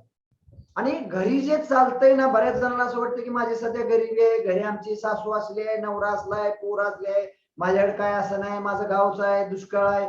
हा जो संवाद आहे ना, ह्या सगळ्या पळवाट आहे, त्याचा आणि ह्याचा काहीही संबंध नाही. उलटी जी फार गरिबीतनं आलेले किंवा एकदम एक्स्ट्रीम कंडिशन मध्ये राहिलेले आहेत ती लोक जास्त प्रगती करतात, कारण त्यांची इच्छाशक्ती असते की मला व्हायचं आहे असं. ते असं म्हणत नाही, पण आपण जे काही सर्वसाधारण किंवा मधल्या ह्याच्यातली जे आहेत ते मंडळीला मग एखाद्याच्या असूया करणं, कुणाशी तुलना करणं, कुणाला दोष देत बसणं, ह्या सर्व वृत्तीमधनं आपल्याला बाहेर येऊन आपली वृत्ती अशी विकसित केली पाहिजे. आणि त्यामधून मग आपल्याला काय निर्माण करायचं आहे, तेच बोलणं, तेच ऐकणं, तेच करणं. वारंवार सांगतोय, दृष्टी आपलीच आहे, जशी दृष्टी असणार आहे तशी दृष्टी निर्माण होणार आहे. तुम्ही जसं दृष्टीने बघितलं तसंच आपलं आर्थिक आताची जी परिस्थिती आहे तेवढीच निर्माण झालेली आहे. पण मागचे सगळे जे आपण पिंजरे किंवा काही चौकटी तुरुंग निर्माण केलेले आहेत ते तोडावे लागतील, कम्फर्ट तोडावं लागतील. नाहीतर बरेच जण आपलं ठेविली तैसे अनंतीचे राहावे, चित्ते असावे समाधान. हातपाय न हलवता तुम्ही जागा सोडून दुसरीकडे कुठं पोहोचणार नाही. ते ह्याच्यासाठी आहे की जिथं आहे तिथं आनंद माना आणि आनंद मानून कृती करत राहा, तुम्हाला पाहिजे ते आयुष्यात येणार आहे. पण बऱ्याच जणांना असं वाटतं काही नाही, ठेविले अनंती तैसेची राहावे, चित्ते असावे समाधान विसरून जातो आपण. ज्याला समाधान आहे तो माणूस कायम कृतीमध्ये राहतो. तर आपल्या सर्वांना त्यामधून हे करायचं. प्रशांत तुम्ही आहे का कॉलवर आता, झूमवर आहे का प्रशांत? मागच्या सेशनचा खूप मध्ये फायदा बी एंट्री केली, मनस्वीच्या आयुष्यात बी एंट्री केली. आणि मी सगळ्यांना सांगू इच्छितो की मनस्वीच्या आयुष्यात सरांनी किंवा मुग्धा मॅडमनी जे बदल आणले आहेत, तर मनस्वीचा एवढा विश्वास सरांवरती की आई बाबांच्या आधी मला म्हटली की तू सरांना भेट. आणि सरांची ती 10 मिनिटाची मुलाखत इतकी तुफान होती माझ्यासाठी की मला सरांनी मला ओळखलं, आम्हाला गाईडही केलं. म्हणजे जे सर सांगतायत की प्री वेडिंग आपलं एक सेशन असायला हवं किंवा एक काउन्सिलिंग असायला हवं, की आपल्याला बऱ्याच वेळा असं असतं की प्रेमापोटी आपण बऱ्याच गोष्टी विसरून जातो की हे बोलायला आपली फॅमिली कशी आहे. तर त्या सेशन नंतर आम्ही बोललो की माझी फॅमिली कशी आहे. आम्ही टिपिकल कोल्हापूर साताऱ्याकडचे, मनस्वीची फॅमिली थोडी वेगळी कोकणातली. तर जिथे हे असतील तर त्यांना माहिती असते की बऱ्याच वेळा फॅमिली जुळण्यात फार अडचण असते, पण ती झाली नाही. म्हणजे मी मनस्वीला बऱ्याच गोष्टी क्लिअर करून दिल्या, तिने मला बऱ्याच गोष्टी दिल्या. Fortunately the family is jelled very well. आणि मनस्वी जसं म्हणते ना की ती तयार होती तसं मीही तयार नव्हतो बऱ्याच गोष्टींसाठी, पण इतकं सुरेख आणि छान झालं सगळं की काल आमची एंगेजमेंट झाली. पूर्ण फॅमिली इन्व्हॉल्व्ड होती, सगळे फार खुश होते. लाईफ इज ब्युटिफुलचे पण बरेच मेंबर आलेले, तो I am very thankful for that. आणि त्या सेशनमुळे म्हणजे पहिलं सरांची भेट, त्याच्यामध्ये आलेला बदल, आणि मागच्या वेळेला आमचं फायनान्सचं सेशन झालं. मी मनस्वीला म्हटलं की आपण वेळ काढूया, तू एक तासभर काढ, सगळं लिहून काढ, तुझ्याकडे काय रिसोर्सेस आहेत, आपल्याकडे भविष्यात काय आपल्याला सार्थ करायचंय. तसं आमच्या दोघांचं मत आहे की आम्ही थोडं लवकर फ्री व्हावं लाईफमध्ये, थोडं रिटायरमेंट घ्यावं लवकर. आता सगळ्यांची इच्छा असते की बाबा अगदी 60 पर्यंत थांबवायचं आणि आपण असे रिसोर्सेस जनरेट करावे की जेणेकरून आपल्याला एक फायनान्शियल इंडिपेंडन्स राहील. आधी मला हे करायच्या आधी म्हणजे आम्ही काल तासभर बसलो आणि हे सगळं लिहून काढलं परवा आम्ही की काय रिसोर्सेस. तेव्हापर्यंत मला वाटायचं अरे मी पगार घेतो 1,00,000-1,50,000 रुपये आणि माझ्याकडे काही राहत नाही शेवटी. काल आम्ही बसून लिहिलं, तिचा पगार आमचा पगार ऍड केला, म्हटलं अगं आपण सेव्ह करू शकतो बऱ्याच गोष्टी. त्या काल लक्षात आल्या आमच्या. आणि मग आम्ही त्याच्या पुढे हे केलं की बाबा एवढं आपलं सेव्हिंग असायला हवं. ते केलं तर आपण कुठेतरी 45-50च्या एज मध्ये आपण थोडंसं अजून व्यवस्थित स्थैर्य असेल आणि आम्ही जे आपल्याला आयुष्यात काही गोष्टी करायच्या ते करू शकतो. तर फारच बदल होता हा मोठा माझ्यासाठी पण. प्रशांत, तुमच्या दोघांचं अभिनंदन बी, आणि अगदी स्पष्टपणे जे आहे ते तुम्ही सांगितलं. आणि खरोखर जर लग्नापूर्वी जर आपण आर्थिक बाजू दोन्ही कुटुंबाचं समजून घेतलं, प्रत्येक कुटुंबातल्या व्यक्तीचा स्वभाव समजून घेतलं, तिथली आपण संस्कृती समजून घेतली, त्यांची मानसिकता समजून घेतली, त्यांच्या भौगोलिक किंवा जे काही बॅकग्राऊंड आहे ते आपण बघितलं, आणि त्यांना सामावून घेऊन जर आपण निर्णय पुढे घेऊन गेलो, आयुष्य म्हणजे स्मूथ जाणार आहे. आयुष्यात आपल्या अडचणी काय येणार नाहीत, प्रश्न येणार नाही, मतभेद होणार नाहीत, वादविवाद होणार नाहीत, आर्थिक चणचण होणार नाही, असं कधीही होणार नाही. ते येणारच आहे, पण त्याला तुम्ही कसं सामोरं जाताय ह्याचं जे ट्रेनिंग आहे, हे आपण लाईफ इज ब्युटिफुल माझ्या किंवा ऑन कोर्ट आपण म्हणतो ना, ते आपण ट्रेनिंग इथं घेतोय, स्वतःवर ते ट्रेनिंग घेतोय. म्हणजे काल ज्यावेळी तुमची एंगेजमेंट झाली, तुम्ही सगळी 2 कुटुंब एकत्र येऊन तुम्ही ज्यावेळी म्हणला की लाईफ इज ब्युटिफुल मजा, आम्हाला वाटलं की आम्ही ते सर्व तुम्ही जे काही हे कार्यक्रम झाला ते आम्ही होतो, अशा पद्धतीने कनेक्ट झाला. आणि 2 कुटुंब जर लग्नापूर्वी जर हे म्हणायला सुरुवात करते, कदाचित काही भविष्यात मतभेद होतील, असं नाही की एकदम हवेतनं जाणार आहे, पण मतभेद सुंदर आहे, मजा म्हणायला ते कमी करणार नाही, एवढं मात्र सांगतो. आणि ते स्वीकारून आपल्याला आयुष्यात पुढे जायचं आहे. बरोबर, फार मोठी गोष्ट आहे. तुमच्या दोघांचे धन्यवाद, कारण एवढं ओपनली शेअर करायला. कारण आपण हे सेशन रेकॉर्ड करतोय, एडिट होणार आहे, युट्यूब चॅनलवर जाणार आहे, आणि ह्याच्यातनं बरेच जणांना खूप लर्निंग होणार आहे. आणि दुसरी गोष्ट, लाईफ इज ब्युटिफुल मजा किंवा हे व्यक्त होण्याचं मुक्त विद्यापीठ आहे, त्यासाठी आपण मनमुक्त फाउंडेशन मधनं सामाजिक बरेच बांधिलकीतनं कार्यक्रम करतोय. म्हणजे मनस्वीतनं त्याच्यात कॉन्ट्रीब्युशन केलंय, कोर टीम मधल्या लोकांनी कॉन्ट्रीब्युशन केलंय, अजून जे लाईफ इज ब्युटिफुल मजा ते सुद्धा कॉन्ट्रीब्युशन करतात. ज्यावेळी दातृत्वाची भावना असेल, राजेंद्रने बऱ्याच वेळा सांगितलं, इंग्रज साहेबांनी सांगितलं, ज्यावेळी आपल्याला द्यायची भावना असेल, आपण काहीतरी देत राहावं, त्याच वेळी आपल्याकडे येत राहणार आहे. म्हणजे मनी फ्लो किंवा लक्ष्मीचा फ्लो आहे, ज्यावेळी लक्ष्मी आपण चांगल्या सामाजिक बांधिलकीतनं दातृत्व करत राहतो, त्याच वेळी ती फ्लो येत राहते. त्याच्यामुळं भविष्यात असंच आर्थिक नियोजन आपण सगळ्यांनी करूया, आर्थिक विकास करूया, समृद्ध होऊया. आणि हे विद्यापीठ आहे व्यक्त होण्याचं मुक्त विद्यापीठ जे आपलं आहे, म्हणजे व्यक्त व्हा, रिक्त व्हा, मुक्त व्हा, जशी दृष्टी तशी सृष्टी. आणि मग मनमुक्त फाउंडेशनच्या माध्यमातून आपल्याला आर्थिक दृष्ट्या, मानसिक दृष्ट्या, शारीरिक दृष्ट्या, सामाजिक दृष्ट्या आणि वैश्विक दृष्ट्या आपण समृद्ध करूया आणि ह्या विश्वाला समृद्ध करायचं, विपुलतेमध्ये आणायचं, मुबलकतेमध्ये आणायचं, आनंदमय करायचं आणि सुख समाधान आणि मजाच मजा म्हणत जगायचं. आपल्याला हा कानमंत्र आपल्याला सर्वांना मिळून घेऊन जायचं आहे. ते कुणाचंच नाही, ते आपलं आहे. बऱ्याचदा मनस्वाने म्हणली होती की हे आपलं आहे, कुणी म्हणत नाही हे माझं आहे. म्हणजे कोर्टीमध्ये आता भाषेमध्ये एवढा बदल झाला की हे आपलं आहे. ठीक, नामदेव सराचं नाही, मुक्ताचं नाही, राजेंद्र नाही, इंगळेचं नाही, हे आपलं आहे. आणि हे ज्या दिवशी ह्या विश्वातल्या प्रत्येक कुटुंबातल्या माणसाचं होईल त्यावेळी सासू सून असेल, बहिणी भावंड असतील, नवरा बायको असतील, मुलं आई वडील असतील, ह्याच्यात जे संबंध आहेत, मित्रत्वाचे संबंध आहेत, कार्यालयाचे संबंध आहेत, त्यामध्ये सुद्धा एक आनंदमय आणि एक मॅच्युरिटी म्हणतो सदृढता आलेली असेल आणि कामामध्ये व्हेलॉसिटी खूप असणार आहे, डिसिजन मेकिंग चांगलं असणार आहे, स्पष्टता असणार आहे. ऍट द सेम टाइम 60-70 वर्ष कशाला काम करत बसायचं आहे? 5-10 असं नियोजन करा, 5-10 वर्ष काम करा आणि नंतर निसर्गात आपले छंद जोपासा, सामाजिक बांधिलकीचं काम करत राहा आणि जो रिकरिंग इन्कम येणार आहे त्याच्यातनं आनंद घ्या. आयुष्यभर खरोखर काम करून खरंच हे असं वाटतं की आयुष्य काही काम करण्यासाठी नाही, आनंद घ्या. परंतु ते का करावं लागतंय? कारण आपलं कशाचं नियोजन नव्हतं.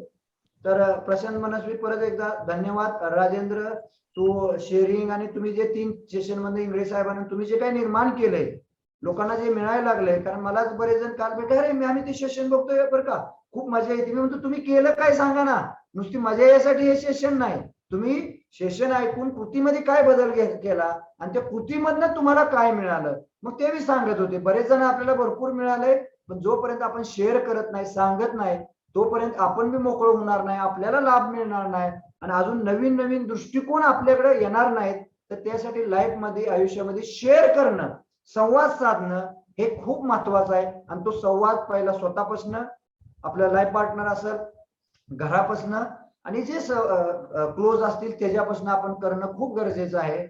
थँक्यू. कुणाला मुक्ता तुला काय बोलायचं आहे का? Thank you Namdev sir, Manisha madam, Manasvi madam आणि प्रशांत दोघांचेही आभार. आणि खूप चांगल्या पद्धतीने तुम्ही एक्सप्लेन केलं. कुठल्याही नात्यात पैसा हा खूप महत्वाचा भाग राहतो. नातं लाईफ पार्टनरचा असू द्या किंवा फॅमिलीचा असू द्या किंवा कुठलेही नाते असू द्या, पैसा हा खूप महत्वाचा भाग असतो आणि त्यानुसार विश्वास तयार होतो. जर पैशाविषयी जर आपण अनिमित न राहू किंवा एकमेकाला आपण डिस्क्लोज नाही करणार तर त्यानुसार पुढचे अविश्वास होतं आणि परत फाउंडेशनच प्रॉपर नाही झालं तर त्याच्यावर चांगले नाते संबंधाची जी इमारत बांधणे तीच चांगली राहणार नाही. तर तुम्ही जे शेअरिंग केलं त्याबद्दल धन्यवाद. मी सीमा रोंगे मॅडमला विनंती करतो की त्यांनी शेअरिंग करावं.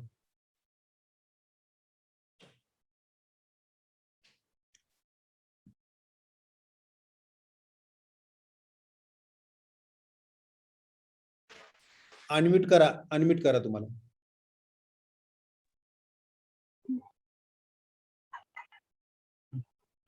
नमस्कार.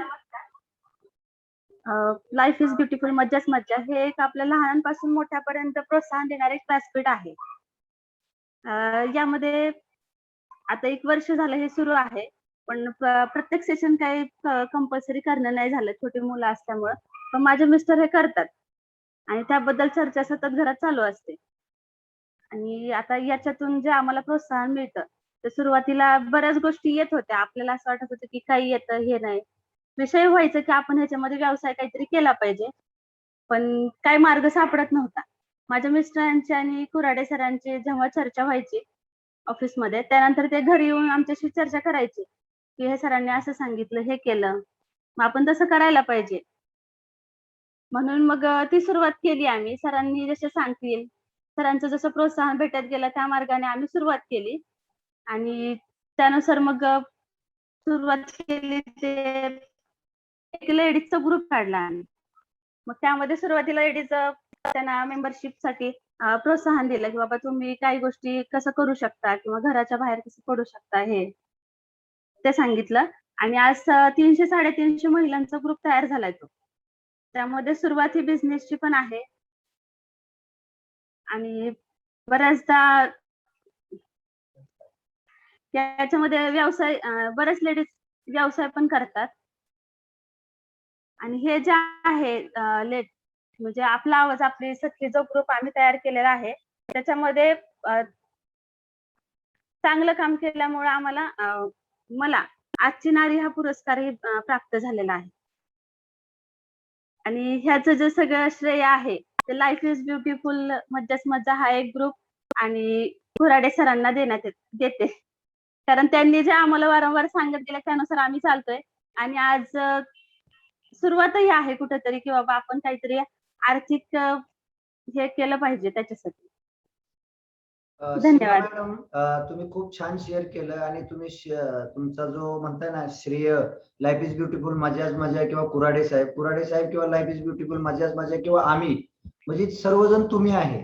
हे आपलं आहे, हे कुऱ्हाडे साहेबाचं नाही, माझं नाही किंवा कुणाचं नाही, हे आपलं आहे. परंतु तुमच्यासारख्या अशा किती महिला आहे की ह्याच्यातनं तुम्ही ते बघितलं, कृतीमध्ये आला आणि तुम्ही कृती करून पुढे तुम्ही ऍक्शन घेऊन एवढ्या महिलाला एकत्र आणून तुम्ही आता काहीतरी मोठी उंच भरारी घ्यायची. म्हणजे आता पुरस्कार मिळाला तुमचं त्याबद्दल अभिनंदन, पण वैश्विक लेवलला सुद्धा कुठला तरी मोठा पुरस्कार तुम्हाला मिळू शकतो ह्या दृष्टीने तुम्ही कृती करायला लागला आणि पुढे काहीतरी हे दिसतंय भवितव्य पुढे काय होणार आहे ते.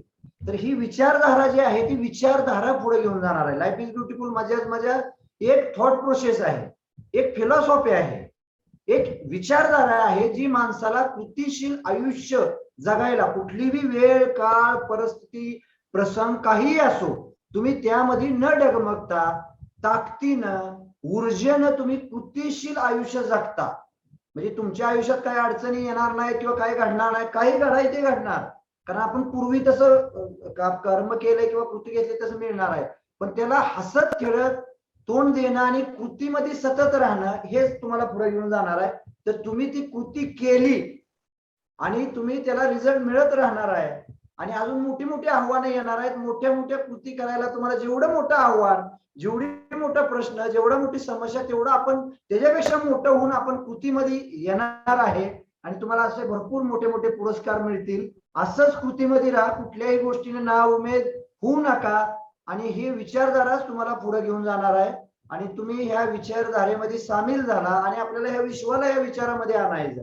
ज्याला कृतीशील आयुष्य जगायचंय, ज्याला आयुष्यात यश मिळवायचं आहे, कृतीशील आयुष्य, यश, आनंद, समाधान आणि मजाच मजा हे एकत्र आपल्याला संगम सगळ्याला मिळून साधायचं आहे. त्याची तुम्ही सुरुवात केली त्याबद्दल धन्यवाद. आणि राजेंद्र तुम्ही ती शेअर करून घेतलं, कारण कुणाला तरी पुश करावं लागतं, कोणतरी असा मार्गदर्शक आपल्या आयुष्यामध्ये लागतो आणि त्यामुळं तू सांगितलं आणि त्यांनी ऐकलं, ऐकणारा हा सर्वात श्रेष्ठ. तर तुमचं हे सर्व श्रेय तुमचं आहे. लाईफ इज ब्युटिफुल राजेंद्रला सांगितलं ती तुमची कृतज्ञता व्यक्त करायची आहे. तर खूप धन्यवाद आणि हीच विचारधारा आपल्याला पुढे घेऊन जायचं. Thank you sir. थँक्यू सीमा मॅडम.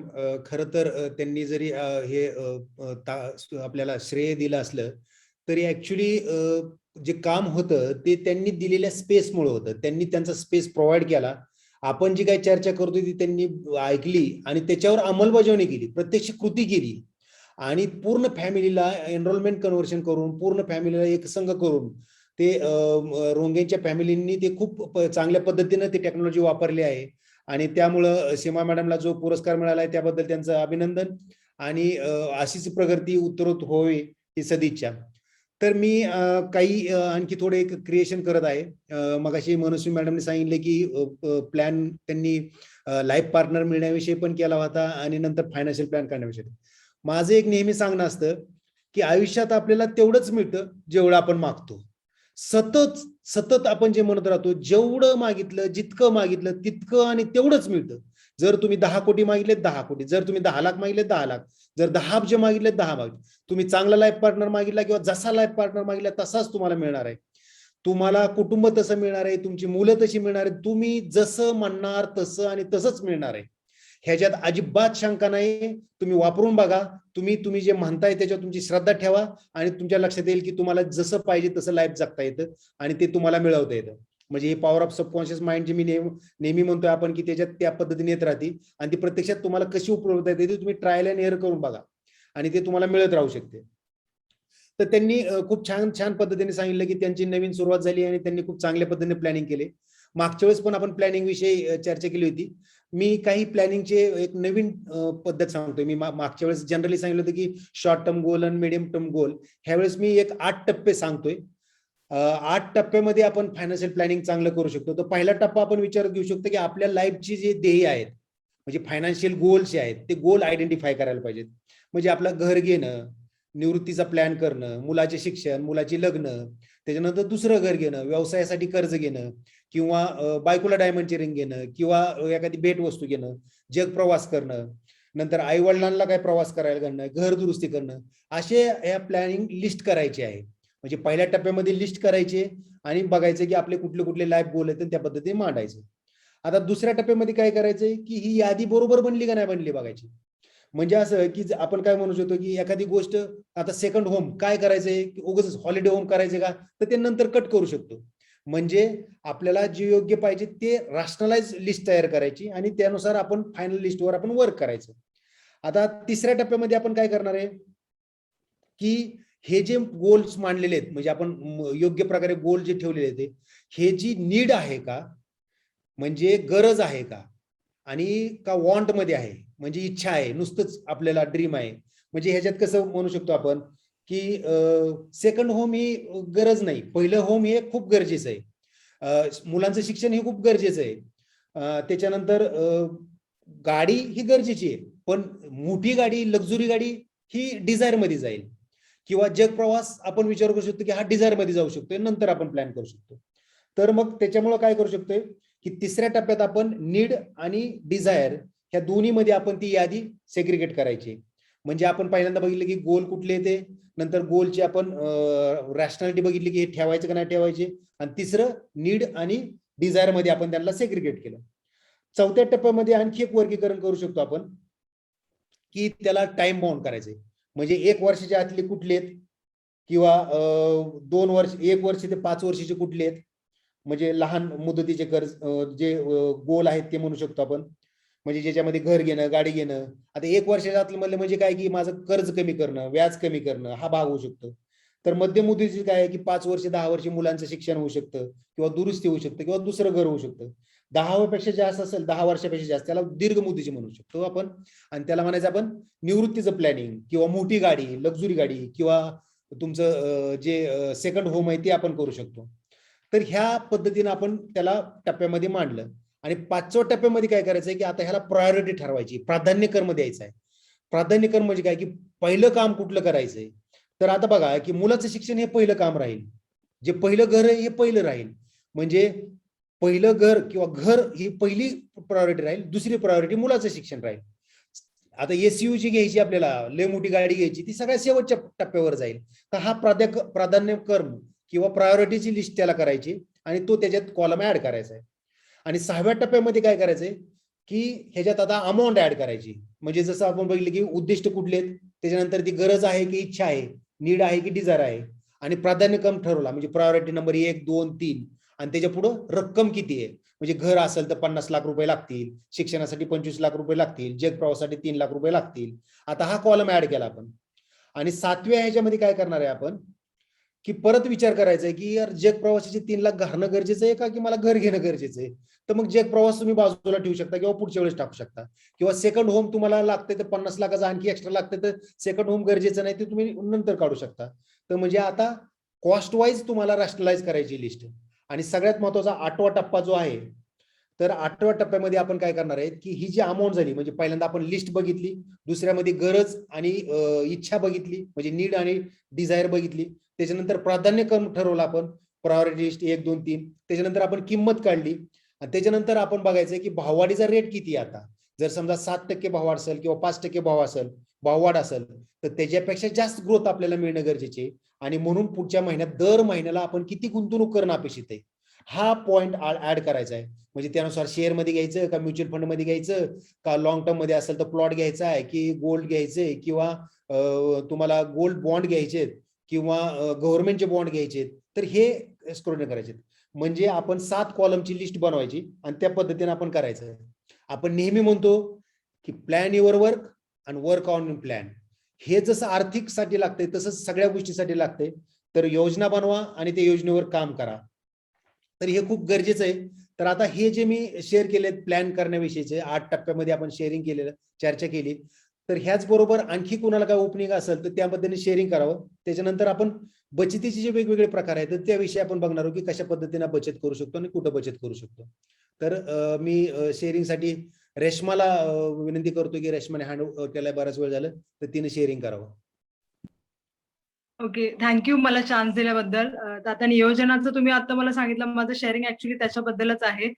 खरं तर आयुष्यात म्हणजे आर्थिक नियोजन आहे की माझं म्हणणं असं होतं की मी जर कमवत नाही तर मी का त्या गोष्टीचं नियोजन आत्ताच करू, असं मला म्हणायचं होतं. पण त्याच्यावरून मला असं एक क्लॅरिटी आली की मी जर त्या गोष्टीचं नियोजन आत्ताच करत नाही तर त्यानुसार माझ्याकडे आर्थिक म्हणजे माझ्याकडे पैसाही येणार नाहीये जोपर्यंत मी नियोजन काही गोष्टींचं करत नाहीये. म्हणजे त्याला माझ्याकडे येण्याचा मार्गच नाहीये पैशाचा, कारण मी त्या गोष्टीचं कधी नियोजन नाही केलं. मग मी त्या गोष्टीची आर्थिक नियोजनाचं मी रिलेट केलं की लाईफ बद्दल, म्हणजे मी फक्त आर्थिकच नाही, मी बाकीच्या गोष्टी पण माझ्या लाईफमध्ये आहेत, मी तिकडे पण नियोजन करत नाहीये म्हणून त्या गोष्टी माझ्यापर्यंत येत नाहीयेत. एक्झॅक्टली आता तुम्ही तसंच सांगितलं की हे फक्त आर्थिक बाबतीत नाहीये की आपल्या लाईफमध्ये बाकीच्या बऱ्याच गोष्टी आहेत, तिथे पण आपल्याला नियोजन केलं पाहिजे. पण माझं असं असायचं की आपण तिथपर्यंत पोहोचलो नाहीये, तिकडे गेल्यावरती बघू, तेव्हा पैसे येतील तेव्हा नियोजन करू, आत्ताच नियोजन करून काय करायचं. पण मला त्या गोष्टी आता क्लिअर होत आहेत की नाही, मला त्याचं नियोजन मला आत्ताच केलं पाहिजे, मग मी कुठे त्या गोष्टींपर्यंत पोहोचेल आणि त्यानुसार मी त्या दिशेने मी माझे काम करायला चालू करेल. सेम तसं मनस्वी आणि प्रशांत जिजू म्हणेल मी त्यांना, त्या दोघांनी शेअरिंग केलं तेव्हा पण मला त्या गोष्टी म्हणजे त्यांचं शेअरिंग खूप इन्स्पायरिंग होतं आणि त्या गोष्टी मला खूप अशा क्लिक झाल्या की मी लाईफमध्ये नियोजन करायला खूप कमी पडते, तर मला त्या गोष्टीवरती मला भर द्यायचा आहे. सो एवढं शेअरिंग होतं माझं. थँक्यू. थँक्यू रेश्मा. जसं आपण म्हणतोय की आपला हा जो भाव आपण जे बघतोय, तर हे आर्थिक प्लॅनिंग जरी असलं तरी आपण आपल्या व्यक्तिमत्वाचे वेगवेगळे मुखवटे बघतोय. आपण व्यक्तिमत्वामध्ये आपण नेमकं कसं करतोय, आपण कॅरेक्टर काय घेऊन चाललोय. आणि जसं आपण म्हणतोय की आपण जर उदार मनाने असू, आपण प्रेमळ असू, तर पैशा बाबतीत पण प्रेमळ असू, पैशासहित प्रेमळ असू, आणि एखादं क्रिकेट असेल किंवा विचित्र पद्धतीने आपण वागत असू, तर ते सगळीकडे तशा पद्धती म्हणजे कॅरेक्टर जे आहे किंवा आपलं जे व्यक्तिमत्व आहे ते सगळीकडे सारखं असणार आहे. म्हणजे नातेसंबंध पण तसंच असेल, पैशा बाबतीत तसं असेल, करिअरमध्ये तसं असेल, किंवा आणखी आरोग्याविषयी पण आपण तितकंच ढिसाळ असू. जर पैशाविषयी प्लॅनिंग करत नसू तर आपण आरोग्याविषयी पण काळजी करणार नसू. म्हणजे त्या पद्धतीने तू सांगितलं त्याबद्दल धन्यवाद. राजेंद्र एक मिनिट, तू कॅरेक्टर बद्दल बोलला ना, एक्झॅक्ट आपलं आता जानेवारीत वगैरे दुसरे जे सेशन होतील 4 सेशन, ते आपण लिगसी बद्दल बघणार आहे आणि आपलं ऍक्च्युली आपल्या व्यक्तिमत्वाचं कॅरेक्टर काय आहे, म्हणजे आपल्याकडून वंश परंपरा कशी आली, लिगसी आजोबा पंजोबा, आणि ऍक्च्युली आपलं कॅरेक्टर काय आहे ते आपण पुढचं जानेवारी सेशन घेऊ त्यावेळी बघणार आहे. आजचा सेशन आहे तो आर्थिक स्वास्थ्याचा शेवटचा सेशन आहे. आणि त्यामध्ये जसं नियोजनचं सांगितलं, बऱ्याच जणाला आता असं वाटतं इथं की अरे मी नियोजन काय करू, माझ्याकडे पैसाच नाही, मी तरी गरीब आहे, माझा खायची भ्रांती आहे, आणि मग मी त्याचं नियोजन करून उपयोग काय होणार आहे. पण ऍक्च्युली आपल्याला आर्थिक स्वास्थ्यामधनं किंवा आयुष्याचं ज्यावेळी आपण नियोजन करू, मला पुढं काय करायचं आहे, कसं करायचं आहे, आणि ते आलंय असं ह्या क्षणाला समजायचं आहे. म्हणजे माझ्याकडे पैसा येईल आणि मग मी नियोजन करेल असा विचार केला तर तो गरीब माणसाचा विचार आहे, तुम्ही श्रीमंत कधीच होऊ शकणार नाही. ह्या क्षणाला तुम्ही विचार केला की मला भविष्यात एवढं करायचं आणि ते आता तुमच्या आयुष्यामध्ये आलंय, तेवढे पैसे प्राप्त झालेले आहेत किंवा तेवढी आर्थिक सुबत्ता तुमच्याकडे आलेली आहे, किंवा आयुष्यातला तो जोडीदार तुमच्या आयुष्यामध्ये आलेला आहे, तुमचा संसार कसा चाललाय हे तुम्ही ह्या क्षणाला इमॅजिन करायचं आहे. आणि तसं ह्या क्षणाला घडलंय असं गृहीत धरून जर तुम्ही कृती करायला लागला तर ते आयुष्यातलं पुढचं नियोजन, पैसा, ते सगळा फ्लो येणार आहे. आणि आल्यानंतर तो कसा खर्च करणार आहे ह्याची वाट मोकळी करायची आहे. अदरवाईज येणारी जी संपत्ती आहे तुम्हाला शांतता, समाधान, आनंद देणार नाही. आणि ह्याच्यात जर काहीच नाही केलं तर आपलं किंवा प्रत्येकाचं तुमचं आयुष्य हे अस्ताव्यस्त असणार आहे. कारण नियोजनच काय, सगळं विस्कटलेलं आहे. म्हणजे नको ते आणि विस्कटलेलं म्हणजे कुठल्याही दिशेने चालत राहणार आहे. म्हणजे तुमच्या आयुष्याच्या ड्रायव्हिंग सीटवर तुम्ही नसणार आहे. तुमचं आयुष्य कोणतरी घरातली, आजूबाजूचे पाहुणे रावळे, मित्र किंवा जे काय सृष्टीत किंवा बाहेर परिस्थिती प्रसंग आहे ते चालवणार आहे. म्हणजे एकदम अस्ताव्यस्त आयुष्य, अस्ताव्यस्त नियोजन, अस्ताव्यस्त आयुष्यातली माणसं, अस्ताव्यस्त संबंध, हे आपलं जे विचार आहे किंवा दृष्टी आहे त्याचा आउटकम आहे.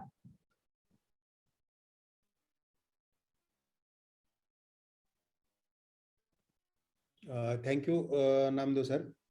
जसं आपण आता म्हणलं की आपण श्रीमंताची भावना किंवा धारणा जी विचार केली आहे आणि खूप मोठे पैसे आले तर आपण असं करू तसं करू असं म्हणतोय, तर मी ते थोडं त्याविषयी क्रिएट करतो की जर आपण पैसे येणारच आहेत आणि पैसे आलेतच आहेत हे गृहीत धरून आपण बचतीचे काही प्रकार आहेत त्याविषयी आपण चर्चा करतोय. तर जनरली आपण बघा की आपल्याकडे पैसे असले तर बरेच जण बँकेत ठेवतात आणि बँकेमध्ये जे आपलं बचत खातं असतं, सेव्हिंग अकाउंट असतं, त्याच्यामध्ये 3 ते 4% व्याज मिळतं आणि आपल्याला माहिती की भाववाढ 7 ते 8% राहतं. त्याच्यामुळे बचतचे जे पैसे ठेवलेले आहेत त्याची वाढ होत नाही आणि पैसे वाढत नाहीत, त्यामुळे आपण फिक्स डिपॉझिट करतो की ज्याच्यामध्ये 7 ते 8% व्याज मिळतं. म्हणजे म्हणजे भाववाढीपेक्षा 1% वाढू शकतं, पण त्याला पण टॅक्स असतो, तर त्याच्यामुळे निव्वळ वाढ जी ती कमी होते. म्हणून मग आपण म्युच्युअल फंड करतो की ज्याच्यामध्ये 12 ते 15% पर्यंत ग्रोथ मिळू शकते आणि जर 1 वर्षात नफा कमवला तर थोडा टॅक्स जास्त लागतो, पण 1 वर्षापेक्षा जास्त जर उशिरा आपण जर ते प्रॉफिट बुक केला तर त्याला कमी कर लागतो. तसंच आपण शेअर मार्केटमध्ये बघितलं तर शेअर मार्केटमध्ये पण खूप चांगली वाढ होते. मागच्याच आठवड्यात मी टाटा शेअर विषयी चर्चा केली होती आणि त्यावेळेस चर्चा केली होती, तो साधारणतः 300 रुपयाचा शेअर होता, काल तो 500 रुपयावर गेला होता. म्हणजे एका आठवड्यात तो 100 रुपयाने शेअर वाढला होता. म्हणजे किती टक्के ग्रोथ झाली? 150% ग्रोथ झाली. पण आता हे अचानक कधीतरी होतं आणि त्याला भाव राहतो. पण जर आपण योग्य तज्ञाची मदत घेतली, आपण योग्य अभ्यास केला तर अशा ग्रोथ आपल्याला पण मिळू शकतात आणि त्याचा आपल्याला फायदा होऊ शकतो आणि त्यामुळं ह्याही गोष्टीचा आपण उपयोग करू शकतो. नंतर आपण स्थावर मालमत्तेमध्ये बघतो. स्थावर मालमत्ता म्हणजे काय की प्लॉट्स असतील किंवा घर असेल किंवा दुकान असतील, शोरूम असेल किंवा कमर्शियल ऑफिसेस असतील, तर आपण घर जे घेतो ते घर मात्र खूप कॉस्टली असतं आणि घर जरी भाड्याने दिलं तरी भाडं खूप कमी मिळतं. म्हणजे साधारणतः 1 कोटीचं घर घेतलं तर त्याला 30,000 पर्यंतच भाडं मिळतं. म्हणजे त्याचं जे रिटर्न ऑन इन्व्हेस्टमेंट म्हणतो आपण, म्हणजे आपण गुंतवले ती 1 कोटी आणि मिळतात फक्त 30,000 रुपये, तर ते खूप कमी मिळतात आणि त्याची वाढ होते पण ती कमी कमी होते. पण मग दुकानात वाढ जास्त होते आणि दुकानात आपल्याला जर 1 कोटीचं आपण दुकान घेतलं असेल तर 50,000 पर्यंत भाडं मिळू शकतं आणि ते त्या पद्धतीचं फायद्याच होऊ शकतं. म्हणजे जर किंमत जास्त होती पण किंमतची वाढ चांगली होऊ शकते. आणि जर आपण प्लॉट घेतला तर साधा प्लॉट घेतला की जो ऍग्रिकल्चर प्लॉट आहे त्याच्यामध्ये रिस्क जास्त असते पण वाढ मात्र जास्त असते, कारण तो कच्चा प्लॉट असतो. पण जर आपण एनए प्लॉट घेतला तर त्याचं डॉक्युमेंटेशन चांगलं असतं, धोका कमी असतो आणि पण त्याच्यात ग्रोथ कमी होत राहते, कारण त्याचा तो ऑलरेडी पक्का माल असल्यामुळं भाव वाढण्याची कमी राहते.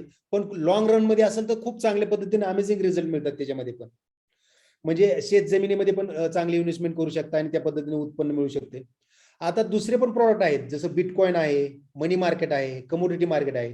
आता बिटकॉइन हे बऱ्याच जणांना ऐकलं असेल की बिटकॉइन काहीतरी आहे, पण मुळात बिटकॉइन जे आहे त्याला अंडरलाईन व्हॅल्यू काही नाहीये, त्याच्यामुळे त्याची रिस्क जास्त आहे. एखाद्या वेळेस फायदा होऊ शकतो आणि गव्हर्नमेंटने अजून रेग्युलाइज पण केलेलं नाही ते, त्याच्यामुळे त्याच्यात गुंतवणूक करताना विचार करा, खूप रिस्क आहे, धोका आहे आणि तज्ञांचा सल्ला घ्या, त्यानंतरच याच्यावर निर्णय घ्या. करन्सी मार्केट आहे, ते खूप मोठं मार्केट आहे, त्याच्यामध्ये पण तुम्ही पैसे गुंतवू शकता आणि प्रॉफिट बुक करू शकता. कमोडिटी मार्केट आहे.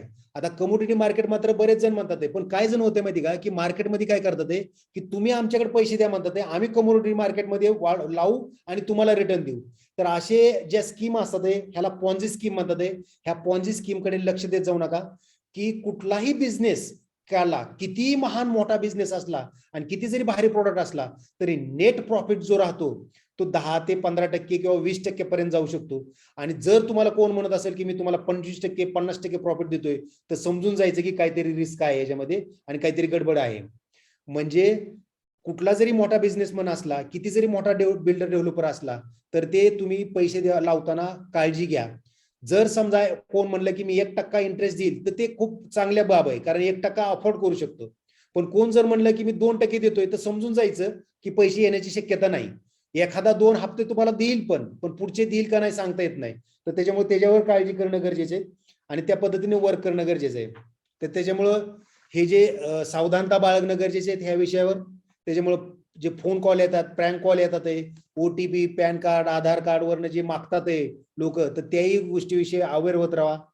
आणि सगळ्यात महत्वाचं जे आहे की मी आता ह्या गोष्टीवर हे थांबतोय आणि सांगतोय की आपण हे सगळं करत असताना पैसा तर गोळा करूच, पैसा कमी जास्त होत राहू, पण माणसे जोडा.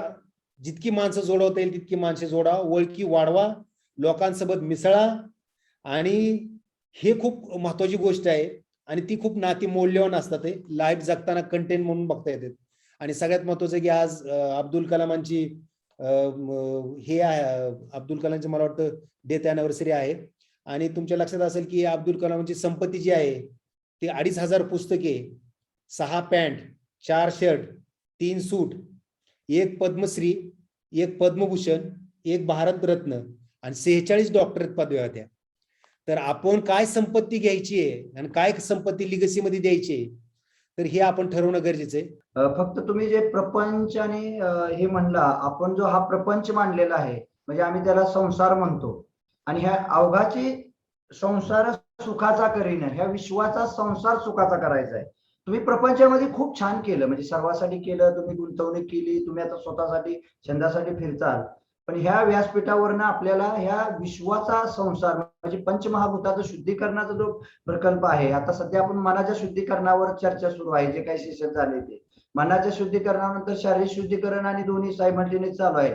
शरीराला आपण भगवंत मानतो ह्या विचारधारेमध्ये, कारण ते पंचमहाभूतापासून बनलेलं आहे आणि हे विश्व आहे जे पंचतत्व आहे, ज्याच्यातून आपली निर्मिती झाली तेच भगवंत आहे. त्या भगवंताची सेवा, त्याचं जे आता जे काय पोल्युशन झालेलं आहे किंवा त्याचे जे आरोग्य बिघडलेलं आहे ते आपल्याला सर्वाला मिळून एकत्र करायचं आहे. तुम्ही जे भारतभर फिरत फिरत छंद जोपासत ह्या पंचतत्वाच्या पंचमहाभूताच्या शुद्धीकरणामध्ये त्या चळवळीमध्ये ऑलरेडी तुम्ही सामील झालेला आहे आणि त्यामध्ये अजून जास्त ऍक्टिव्ह प्रमाणे कसं करता येईल ते आपण मनमुक्त जे फाउंडेशन आहे सेक्शन 8 खाली कंपनी रजिस्टर केली, सामाजिक बांधिलकीतनं अनाथ मुलासाठी असेल, विधवासाठी असेल, स्पेशल चिल्ड्रनसाठी असेल, आदिवासीसाठी असतील, अनाथ वृद्ध असतील किंवा दुसऱ्या वृद्धासाठी आपल्याला आणि ह्या निसर्गासाठी आपल्याला कसं काम करता येईल हे सर्व कोर टीमच्या माध्यमातून सध्या काम सुरू आहे.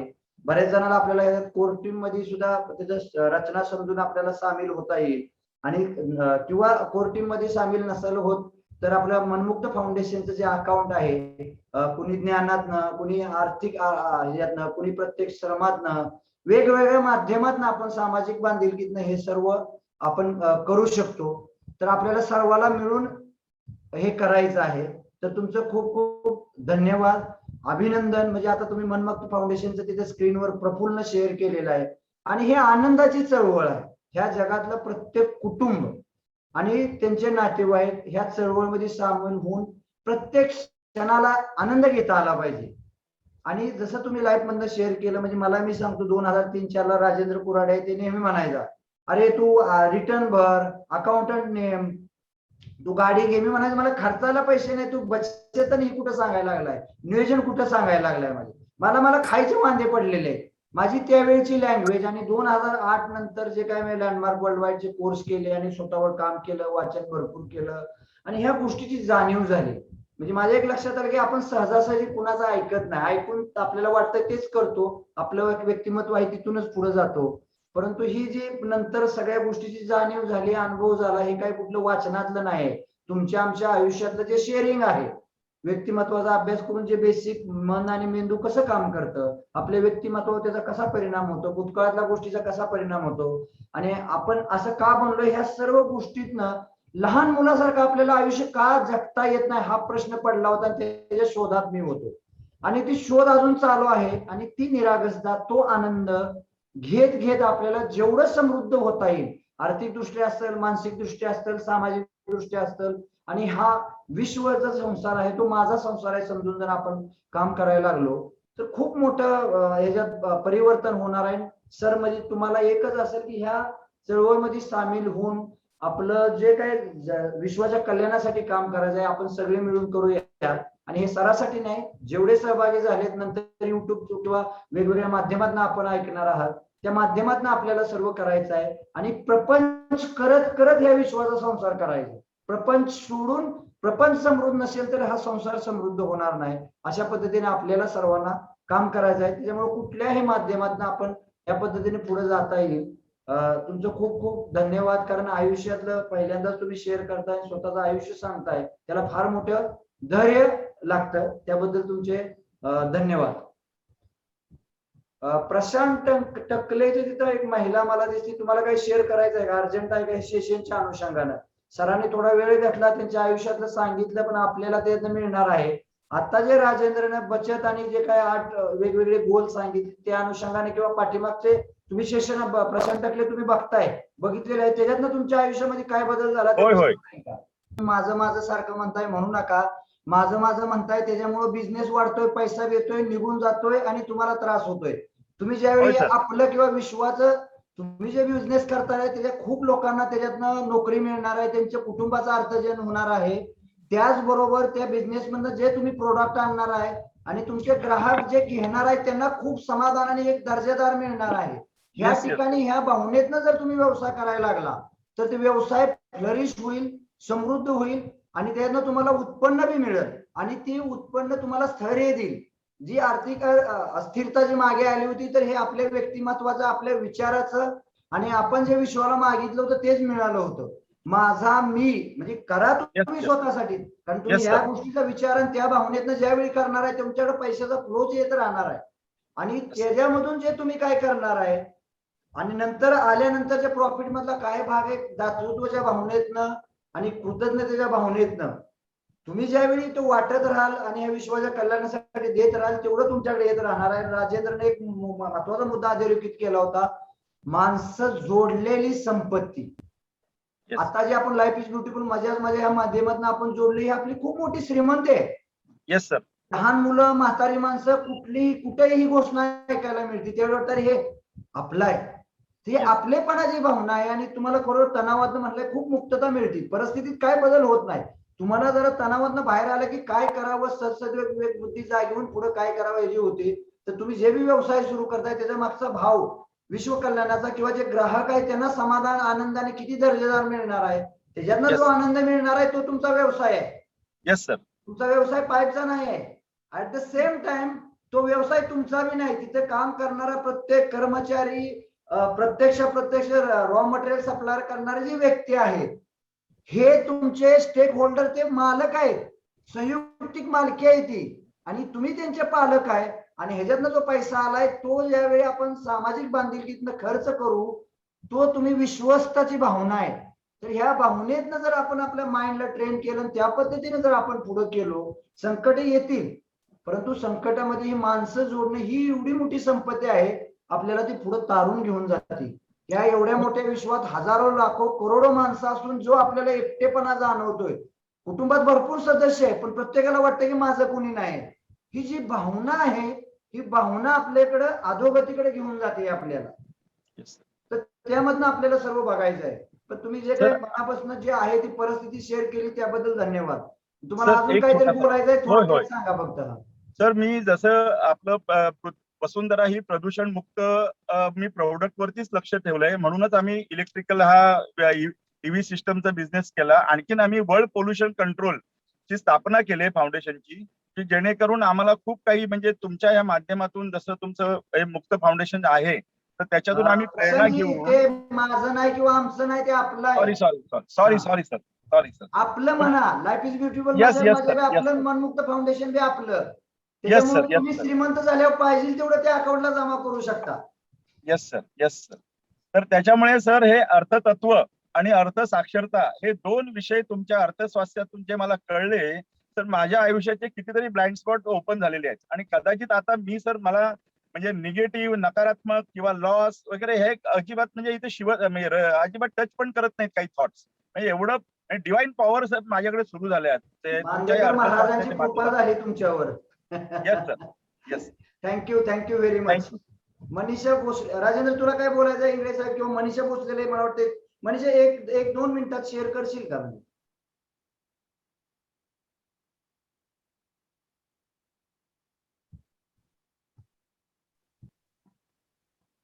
नमस्कार. मला मागील 3 सेशन मधून मला एवढं समजलं की आर्थिक स्वास्थ्य कसं असतो. काय आवाज येत नाही? येते. त्यातून आम्ही एखादा मनीषा's किचन म्हणून एक उद्योग चालू केलेला आहे आणि मी आता त्याची उद्योगिका झालेली आहे. या सेशन मधून मला भरपूर काही मिळालं आणि असंच आपण ओपन युनिव्हर्सिटी आणि मनमुक्त फाउंडेशन असंच पूर्ण सर्वांनी मिळून उंचावर नेऊन सोडायचं. मनीषा तुझं अभिनंदन. मनीषा's किचन बद्दल तिथे येणाऱ्या प्रत्येक व्यक्तीला व्यक्त होऊ दे, रिक्त होऊ दे, मुक्त होऊ दे आणि त्यांच्या आयुष्यात सर्व असं आर्थिक आणि सामाजिक समृद्धी येऊ दे आणि तू एक उद्योजकता झाली त्याबद्दल तुझं अभिनंदन. अशी जगातल्या प्रत्येक महिलेला तुला ते लीड करायचं की तिला उद्योजकता कसं करता येईल पुढे म्हणून. Thank you very much.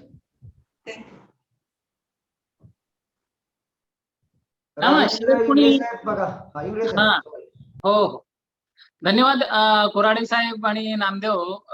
पुढचं थोडंसं क्रिएशन मी करतो. याच्यावर जर वेगळा प्रवाह द्यायचा असेल तर एक विचारसरणी अशी आपण हे करतो, जसं प्रशांतानी मनस्विनी सुरुवातीलाच एक विचार जो खूप जणांना भावतो तो म्हणजे कसा की early retirement from the life. की आपण म्हणतो की मला आयुष्यातनं रिटायर्ड व्हायचं म्हणजे काय, तर आर्थिक जे चक्र आहे की मी काम करतो 8 तास आणि त्याच्यानंतर पैसा निर्माण करतो, मग पैशाने माझ्यासाठी काम करायला पाहिजे. तर ही जी आर्थिक उत्पन्नाचा स्रोत आहे तो चिरंतर कसा राहील, मी काम न करता पैशाचा स्रोत किंवा झरा जो आहे तो कसा कायम स्वरूपी माझ्याकडे येईल, जेणेकरून माझं भविष्य जे आहे ते शाश्वत आणि सुखी आणि समृद्ध होऊ शकतं. तर पाश्चात्याच्या म्हणजे जी संकल्पना होती ती साधारणतः व्यावसायिक जी औद्योगिक क्रांती झाली त्याच्यानंतर खरं तर पैसा आणि नफा भांडवलशाही याच्याबद्दल आपण विचार करायला लागलो. नाही तर पुरातन आपले ग्रामीण अर्थगाडा तर कम्प्लिटली बार्टर सिस्टीम किंवा वस्तू विनिमयावर होतं. त्यावेळेस आपण सर्व संपन्न होतो किंवा त्याच्यामध्ये कुठलं हे नव्हतं.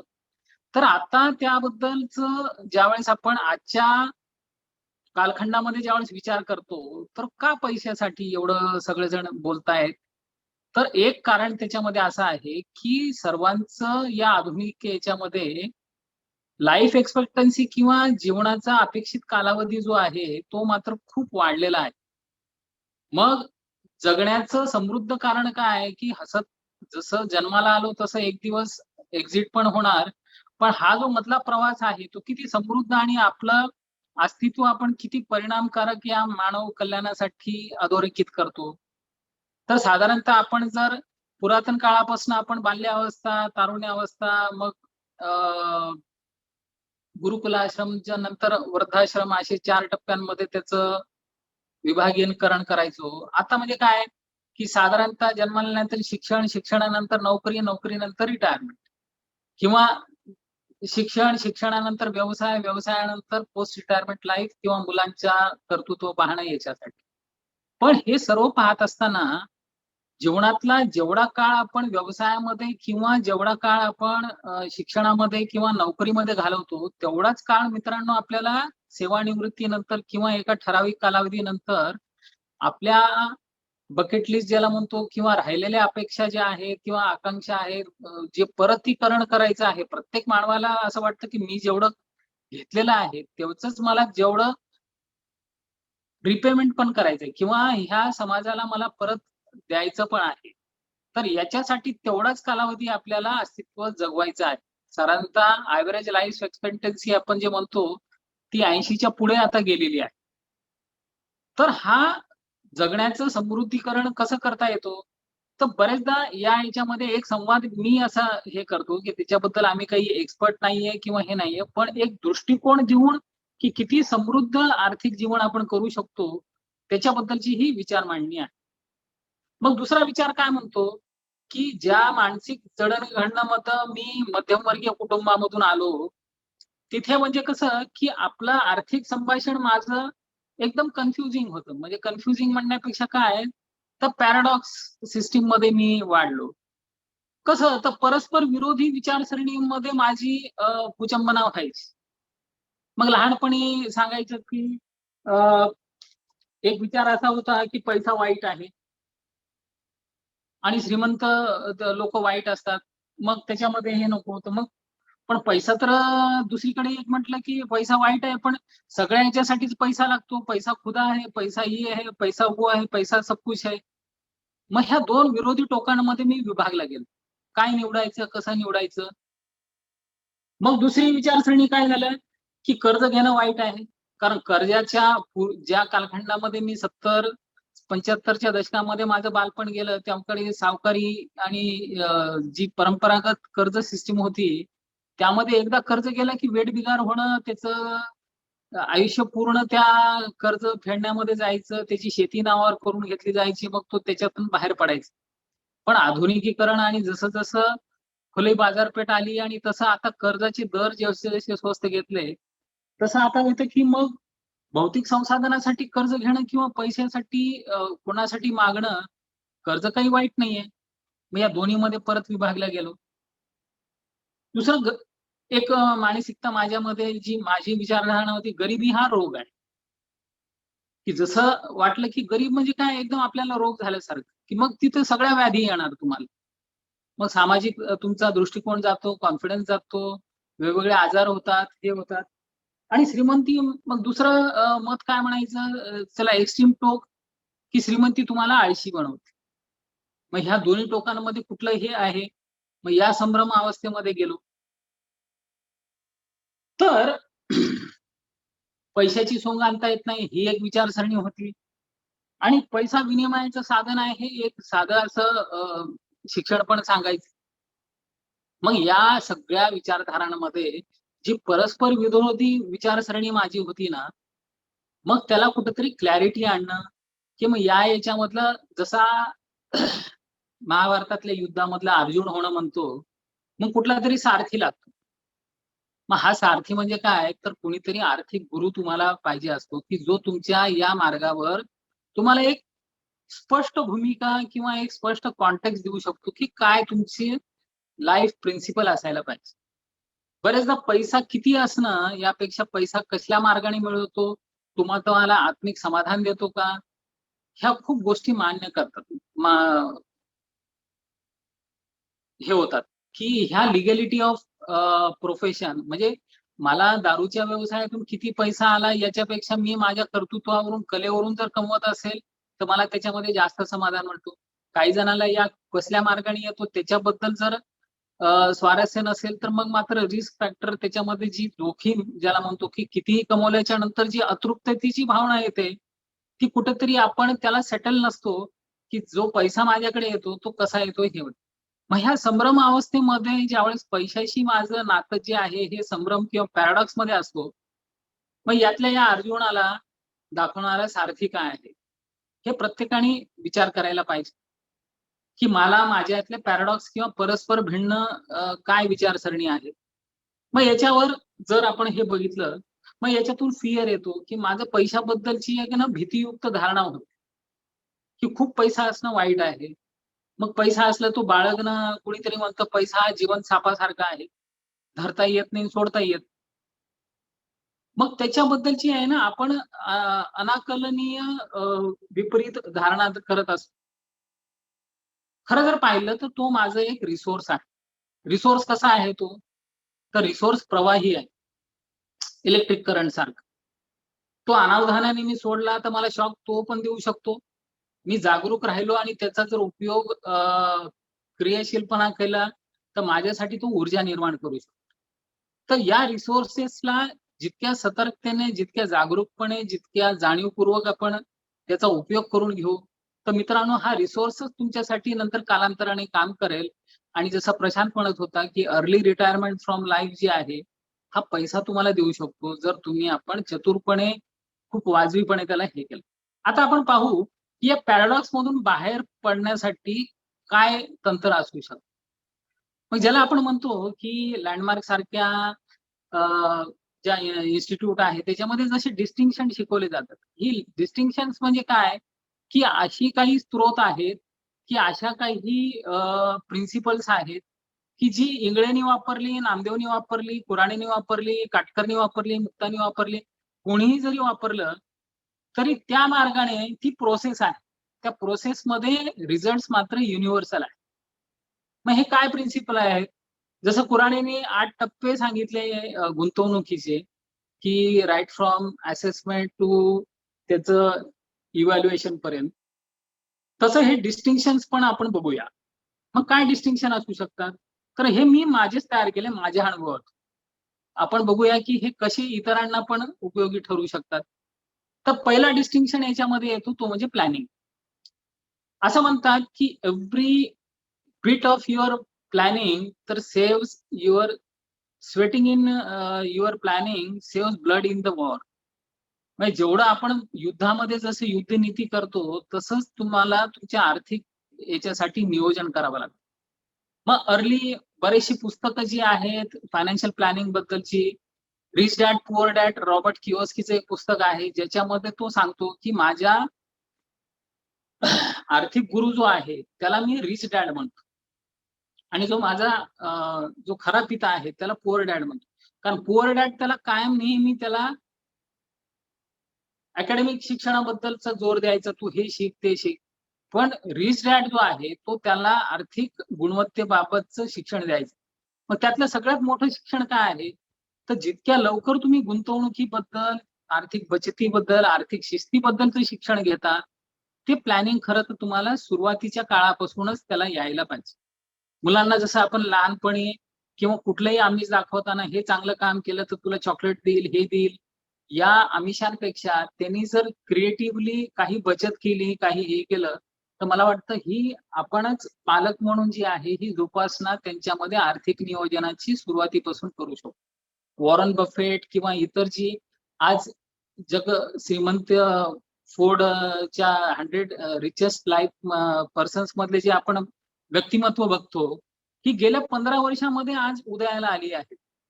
जी परंपरागत 300 वर्षापूर्वीचं औद्योगिकरण बघितलं तर जितक्या झपाट्याने आर्थिक उलथापालथ होत आहे, तर त्या याच्यामधलं त्यांची जर वाक्य बघितली तर त्यांनी असं म्हटलेलं आहे की मी जितक्या लवकर मी आर्थिक शिस्त शिकलो, आर्थिक गुंतवणुकीचे पायंडे शिकलो, तर ही जी आहे हे आर्थिक प्लॅनिंग मधला हा पहिला टप्पा आहे की मला बचतीचा गुण जो आहे हा खूप सुरुवातीपासून माझ्यामध्ये रुजला पाहिजे.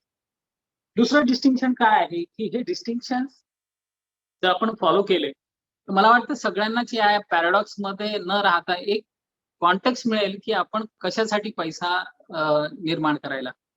दुसरं डिस्टिंक्शन आहे इंटिग्रिटी किंवा डिसिप्लिन. इंटिग्रिटीला मी म्हणेल की सचोटी किंवा शिस्त जी आहे. आर्थिक सचोटी आणि आर्थिक शिस्त याच्यासाठी की बऱ्याचदा आपण पैसा जो आहे ना तो भावनिकरित्या डील करतो. पैशाच्या म्हणजे भावनिक म्हणजे त्याला सायकोलॉजिकली डील करतो. खरं तर त्याला लॉजिकली आपण डिफाईन करायला पाहिजे. पैसा काही मी प्रेमळ आहे म्हणून माझ्याकडे जास्त येईल, मी खूप मायाळू आहे म्हणून माझ्याकडे हे होईल, ही जी गुण आहेत ही वेगळ्या पातळीवर काम करतात आणि पैशाचं जे गणित आहे ते डिसिप्लिन आणि इंटिग्रिटीवरच काम करतं. मला जर पैसा निर्माण करायचा असेल तर त्याला त्या शिस्तीतूनच मला तो निर्माण करता येईल. बचत करायची आहे तिथे बचत करूनच मला तो हे करावं लागेल. तिथे निष्ठुर होऊन मला ती गुंतवणुकीमध्ये त्याचं रूपांतर करावं लागेल.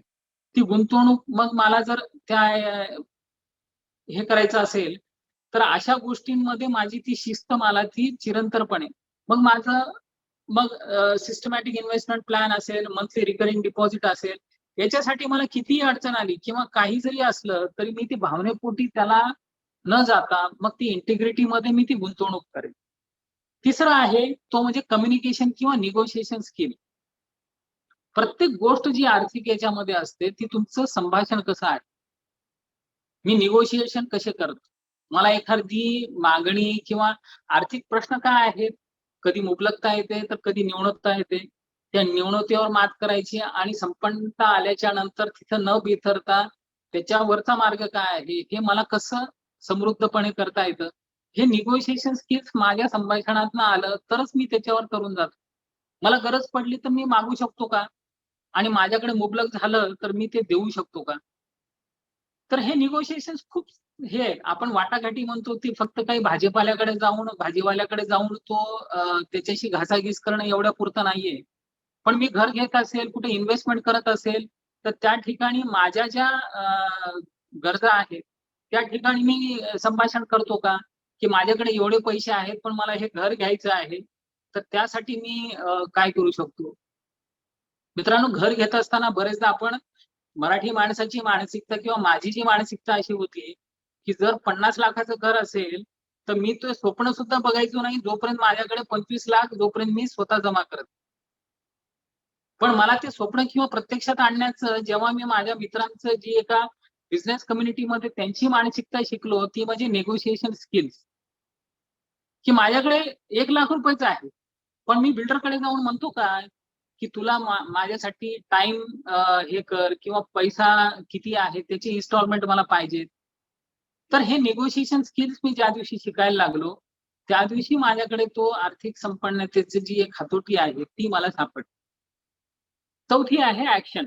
म्हणजे माझ्याकडे किती ज्ञान आहे, मी किती अनालिटिकल आहे, मी किती त्याच्यामध्ये मला माहिती आहे, शेअर बाजारावरची हजारो पुस्तकं मी वाचली, पण जोपर्यंत मी स्वतःचं डीमॅट अकाउंट उघडत नाही, जोपर्यंत मी स्वतः ETF म्हणजे गोल्ड बॉन्ड जे आहेत ते घेत नाही, प्रत्यक्षात कृती करत नाही ना, तोपर्यंत हे सगळं जे आहे हे कालवी याच्यामध्येच राहत.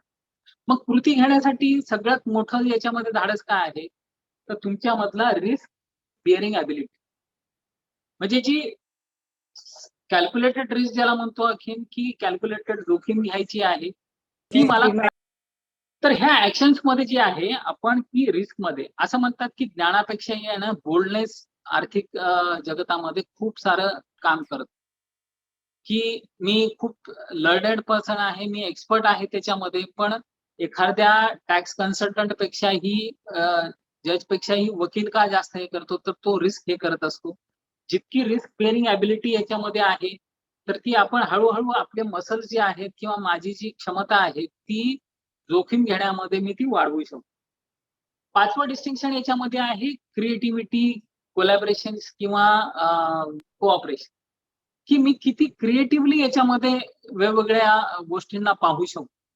की आज जर तुम्ही नवनिर्मितीचं जर एक क्रांती जर बघितलेली असेल की नामदेव ज्या विभागामध्ये काम करतो, उद्योजकता विकास आणि कौशल्य विकास, या ठिकाणी स्टार्टअप्स आहेत, नवीन नवीन उद्योग येणारे आहेत. हे क्रिएटिव्ह आज जे आहेत ना, आज ओला सारखा व्यवसाय कशावर आहे, त्याची स्वतःची एक कार नाहीये पण तो कारचा व्यवसाय करतो. मेक माय ट्रिप सारखी साईट जी त्याच्याकडे एकही हॉटेल नाहीये ते सगळ्या हॉटेल्स आणि फ्लाईटच्या बुकिंग करून देते. तर ज्याच्याकडे काही संसाधनं नाहीयेत पण ते म्हणजे अमेझॉन सारखं प्लॅटफॉर्म पूर्ण जगाचं मार्केट एका प्लॅटफॉर्मवर आणू शकतो. तर माझ्याकडे किती क्रिएटिव्हिटी आहे त्याच्यामधून मी ती निर्मिती करू शकतो. मग मी एकट्याने करायचं आहे का? नाही. तर सहकार्य, माझ्याकडे फायनान्शियल ज्ञान आहे, एकाकडे भांडवल आहे, दुसऱ्याकडे मार्केटिंग स्किल आहे, चौथ्याकडे त्याच्यामध्ये करण्याचं मॅन पॉवर आहे. मग ह्या आपण सगळे मिळून येऊन कोलॅबरेशन करू शकतो का? सहकार्य करू शकतो का? मराठी माणसांना किंवा माझ्यासारख्या मराठवाड्यामधून आलेल्या माणसाला सहकार हे शिकण्यासारखी गोष्ट आहे. की आपल्या सगळ्यांचे जे कॉमन अजेंडा आहेत किंवा सगळ्यांची जी आहे कोलॅबरेशन काय, प्रत्येकाचे वेगवेगळे अजेंडा असू शकतात पण कॉमन बेनिफिट साठी आपण एकत्र येऊ शकतो. मग ह्या कोलॅबरेशन मधून मनमुक्त फाउंडेशन सारखं एक व्यासपीठ निर्माण होतं जे सगळ्यांच्या उन्नतीसाठी एकत्र येत. तर हे पण कोलॅबरेशनचं हे आहे. प्रत्येकाने प्रत्येकाच्या याच्यामध्ये कोलॅबरेशन बघायला पाहिजे की मी काय सहकार्य करू शकतो, मी याचा उपयोग घेण्यापेक्षा आपण समोपचाराने या याच्यामध्ये कसं पुढे जाऊ शकतो. सहावी जी डिस्टिंक्शन आहे ती म्हणजे प्रोफेशनलिझम. प्रोफेशनलिझम काय आहे की त्याला हा, तुम्ही पुढचं सांगायच्या अगोदर थोडस 1 मिनिट थोडं पाणी पिया तुम्ही. तोपर्यंत तुम्ही जे आतापर्यंत जे ऐकले ना, इंगळे साहेबांनी जे डिस्टिंक्शन निर्माण केलेले आहेत, मला जे समजले ते मी अंडरस्टँडिंग केले ते सांगतो. इंगळे साहेबांचे काय वेगळं असेल तर आपले हे नवीन नवीन कौशल्य शिकणं गरजेचं आहे. म्हणजे ह्याच्यातलं आर्थिक नियोजन कौशल्य असेल, आर्थिक स्वयंशिस्त असेल किंवा शिस्त असेल, स्वतःचे तुम्ही प्रामाणिक असाल, त्याचबरोबर आर्थिक वाटाघाटी म्हणजे जी निगोशिएशन ताकद, आर्थिक वाटाघाटीची जी ताकद आहे, तुमचं जे कौशल्य आहे तुम्ही ते किती प्रगल्भ हे केलेलं आहे. आणि माझ्या दृष्टीनं जे चौथं जे होतं म्हणजे कृती, हे सुद्धा कौशल्यच आहे. त्या कौशल्याला तुम्ही किती प्रमाणात एक्सप्लोर करताय, पुढे घेऊन जाताय, ते खूप महत्वाचं आहे. आणि कृतीनंतर जे इंगळे साहेब तुम्ही जे कौशल्य सांगितलं, निर्मिती, नवनिर्मिती आपल्याला म्हणजे नवीन नवीन मला ह्याच्यात नवीन काय करता येईल, त्या नवीन निर्मितीच्या कौशल्यामधनं जसं अमेझॉनचं साहेबांनी उदाहरण दिलं, ओलाचं उदाहरण दिलं, तसं मला माझ्या आयुष्यात नवनिर्मिती काय करता येईल की त्यानं सगळ्यांचा फायदा होईल आणि तुमचा तरी बिझनेस होणारच आहे, व्यवसाय. आणि त्याचबरोबर एक सहकार्य किंवा जी सामूहिक एकत्र येऊन करणं, एकाच उद्देशाने एकत्र करणं, त्याची मॉडेल ठरवणं आणि त्या माध्यमातून जे मनमुक्त फाउंडेशन आपण निर्माण केले, सामाजिक कार्यासाठी असतील किंवा व्यावसायिक दृष्टीतनं, म्हणजे हळूहळू आपण इथं समजा कुणाला आर्थिक नियोजन किंवा आर्थिक काउन्सिलिंग पाहिजे किंवा आर्थिक याच्यावर तुम्हाला काम करायचं आहे तर मनीषा कुराडे काम करते. फॅमिली कोचिंग असेल, प्री मॅरेज कोचिंग असेल, पोस्ट मॅरेज कोचिंग असेल, 40-50चं असेल, टीनेजचं काउन्सिलिंग असेल, हे जे आहेत, मुक्ता भोसले आहे किंवा अस्मिता आहे, असे आपण कोर टीम मध्ये वेगवेगळे, कोण ऍथलेटिक ट्रेनिंग घेईल, कोण योगाचं ट्रेनिंग घेईल, कोण मानसिकतेचं ट्रेनिंग घेईल, असं प्रत्येकाकडे वेगवेगळी कौशल्य आहे. हे सर्व कौशल्य जर एकत्र आलं आणि त्याला जे इंगळे साहेब आता शेवटचं जे काय पुढं स्किल सांगतात किंवा त्यातला जो भाग सांगतात तो व्यावसायिक दृष्टिकोन, कारण जोपर्यंत आपल्यामध्ये व्यावसायिक दृष्टिकोनचं हे कौशल्य आपण मानसिकतेमध्ये आपल्या आणत नाही तोपर्यंत हे सर्व एकत्र येऊन हा जो उभा राहणार आहे डोलारा आणि त्याला सगळ्या सिस्टीम असणार आहे आणि त्यामध्ये मजा घेणं, आनंद घेणं, स्वतःशी प्रामाणिक राहणं, पारदर्शक राहणं आणि हे जे लोकांना जे पाहिजे आहे ते आपण ह्या प्लॅटफॉर्म मधनं आपण देणार आहे. इंगळे साहेब तुम्हाला मुद्दाम थोडा वेळ विश्रांती ह्याच्यासाठी दिली की हे बी कौशल्य पाहिजे की साधारणपणे 2-3 मिनिटं 4 मिनिटं आपण बोललो की हळूहळू माणसाचे कान बंद व्हायला जातात आणि तोच आवाज ऐकायला त्यांना नको वाटतो. आणि त्याचबरोबर मी समप ह्याच्यासाठी केलं की ऍक्च्युली काय त्यांनी सांगितलंय आणि त्यांच्या लाईफ मध्ये आपण प्रत्येकाने ह्याच्यात डोकावून बघायचं आहे. त्यामुळे इंगळे साहेबांनी जे शेअर केलं आता अजून नंतर एक व्यावसायिक दृष्टिकोन असेल किंवा अजून जे काही क्रिएट करणार आहे आपण शांतपणे ऐका. त्यामधनं कदाचित एखादा कौशल्य तुमच्या सहभाग आपण जे घेतलाय त्यांना सुद्धा एखादं कौशल्य दिसेल आणि हे जे कौशल्य किंवा हे जे साहेब मार्ग सांगते हे फक्त आर्थिक नियोजनापुरती निर्मिती नाही आहे. तुम्ही नियोजन कौशल्य दुसऱ्या तुमच्या आयुष्यामध्ये वापरू शकता, वाटाघाटीचं कौशल्य दुसऱ्या ठिकाणी तुम्ही कुठं अजून वापरू शकता. शिस्त ही फक्त आर्थिक असूच नाही, तुम्हाला आयुष्याची शिस्त पाहिजे. म्हणजे यम नियम जे आपण अष्टांग मार्गामध्ये बोलतात इथे राखी मास्टर आहेत तर ते यम नियम शिस्तीचे आपलं खाणं, झोपणं, दृष्टी, बोलणं, व्यायाम, आपली सक्षमता, कुटुंब हे तेवढंच महत्वाचं आहे. तर बघताना आपण त्या आर्थिक एका चष्म्यातनं न बघता आपल्या स्वतःच्या आयुष्याकडे बघायचं आहे आणि मग ह्याच्यामधून जे व्यक्त होण्याचं मुक्त विद्यापीठ आहे हे आपल्या आयुष्याचं शिक्षण देणारं ह्या विश्वामधलं पहिलं विद्यापीठ निर्माण होतंय. त्याचं कुठलं कुणाचं आपण बघून कॉपी करत नाही किंवा बघत नाही, हे अनुभव आहे कोर टीमाने आपण जे सेशन निर्माण केलेत त्या सेशन मधनं त्याचा सिलेबस तयार होतोय आणि ही व्यक्त होण्याचं मुक्त विद्यापीठ ऍक्च्युली मूर्त स्वरूप तुम्हाला काही दिवसात झालेलं असेल, त्याला काही कुठे मान्यताची गरज नाही. हे नवीन विचार आहे आणि आपण सर्व मिळून या आयुष्याच्या अनुभवामधनं ते निर्माण करत आहोत आणि आपण सगळ्याचा दृष्टिकोन, सगळ्याचे विचारधारा त्याला चुकीचं बरोबर न जाता एक विचार आहे म्हणून त्रयस्थ दृष्टिकोन आपण जे सम्यक दृष्टी म्हणतो, सम्यक श्रवण म्हणतो, सम्यक विचार म्हणतो, सम्यक आहार म्हणतो, सम्यक विश्व म्हणतोय आपण, सम्यक आनंद म्हणणार आहे, सम्यक समृद्धी म्हणणार आहे, सम्यक अर्थार्जन म्हणणार आहे. ह्या सर्व गोष्टींमधनं ह्याने आपल्या पुराणा पण आपण माहितीमध्ये ठेवून बाजूला टाकून गेले. त्याच्यामुळे इंगळे साहेबांनी जो आता सेकंड लास्ट जो सांगितला कृती आणि सामूहिक समूहानं जे आपण काय करणार आहे त्यामधनं जो लास्टचा पार्ट इंगळे साहेब सांगणार आहे इंगळे साहेब आता क्रिएट करतील. येस, तर प्रोफेशनलिझम एवढ्यासाठी की बरेचदा व्यावसायिकता आपल्या याच्यामध्ये आहे ना कुठेतरी एक रिझर्व कॅटेगरीमध्ये आपण त्याला टाकतो की ती काहीतरी माझ्यासाठी नाहीये. प्रोफेशनलिझम म्हणजे व्यावसायिकता काहीतरी ती फक्त कन्सल्टंट किंवा व्यावसायिक. पण माझ्यामधलं प्रोफेशनल ऍटिट्यूड काय आहे? प्रोफेशनल ऍटिट्यूड आहे की मी एखाद्याशी निगोशिएशन करतोय तर तो बिल्डर माझ्यासाठी जेव्हा अग्रीमेंट फॉर्म देतो तो माझ्याकडे इन्स्टॉलमेंट सगळे टाकून देतो की स्लॅबला एवढं, पहिल्या प्रिंटला एवढं, याला एवढं, पण मला पोझिशन कधी देणार आहे याची डेट देतो. मग मी तिथे बार्गेन किंवा नेगोशिएट करतो का की त्या डेटला जर त्यांनी मला पोझिशन नाही दिलं तर त्या दिवसापासून मला त्यांनी भाडं द्यावं. हे गट फिलिंग किंवा हा प्रोफेशनल ऍटिट्यूड जेव्हा आपण ठेवून त्याच्याशी निगोशिएट करतो की त्याला किंमत कमी कर म्हणून कधी पण भांडायचं नाही. तर माझी व्यावसायिकता तेवढी गुंतवल्याच्या नंतर तू पण तुझ्या शब्दाला तिथे जागला पाहिजे, ही त्याची भावना जेव्हा आपण त्याला हे करतो. बरेचदा आपण एखादा नोकरी पण करतो आणि व्यवसाय पण करतो. बायको आपल्याला सहकार्य करते, कुठलं तरी आता मनीषाच किचन सुरू केलं, पण मनीषाच किचन ज्यावेळेस तिचा कुटुंबामध्ये कोणीतरी दुसरं येऊन इंट्रोड्यूस करतं की माझ्या मिसेसचा हा बिझनेस आहे तर हा बिझनेस जेव्हा आपण त्याला प्रोफेशनल ऍटिट्यूडने बघतो, कोणीतरी त्याच्या ह्याच्यामध्ये जेव्हा ते किचन टिफिन्स वगैरे घेऊन जातो, तर आपण मात्र पैसा मागताना मात्र त्या ठिकाणी भिडस्तपणा ठेवतो. पण मी जर सेवा जर दिलेली असेल चोख, तर मी पैसा सुद्धा चोखरित्या मागितला पाहिजे.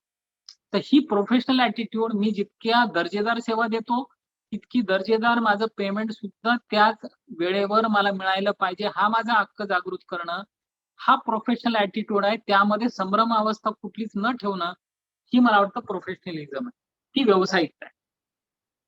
आता 7वा जो डिस्टिंक्शन आहे ते म्हणजे लर्निंग, शिकण्याची वृत्ती.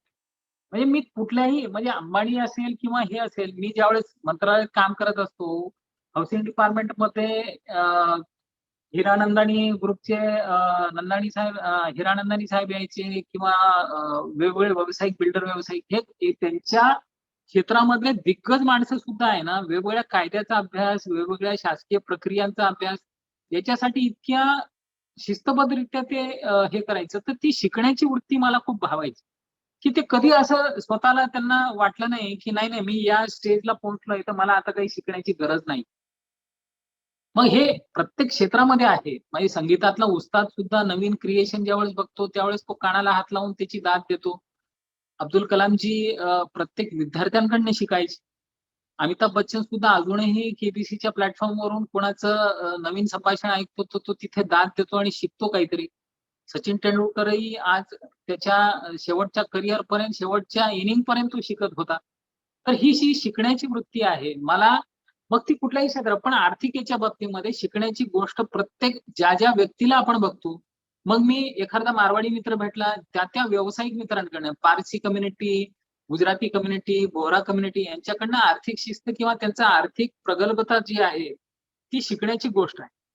मी मराठी म्हणून माझी अस्मिता ठेवतोच, पण यांच्याकडे बघून त्यांच्यातला जो गुण आहे, तो शिकण्याचा बघ. मी एक खूप चांगली गोष्ट त्या गुजराती समाजामध्ये किंवा बोहरी कम्युनिटीमध्ये बघितली, की मुलगी जन्माला आली की सगळे नातेवाईक तिच्या लग्नासाठी म्हणून किंवा तिच्या उच्च शिक्षणासाठी म्हणून त्या कुटुंबाला तिच्या बारशाच्या वेळेसच मदत करतात. मग काय होतं की ही सामाजिक जी नेट फील्ड आहे आपल्याकडे, की एक जी सामाजिक सुरक्षेची जी भावना आहे त्यांच्यामध्ये, बोहरी कम्युनिटीमध्ये व्यावसायिकता जी आहे ती एक त्यांच्याकडे एक सोशल किटी आहे, की ज्या याच्यामध्ये कुणालाही गरज पडली तर त्या किटीमधून ते अल्पमुदतीचं कर्ज किंवा ते हे करू शकतात.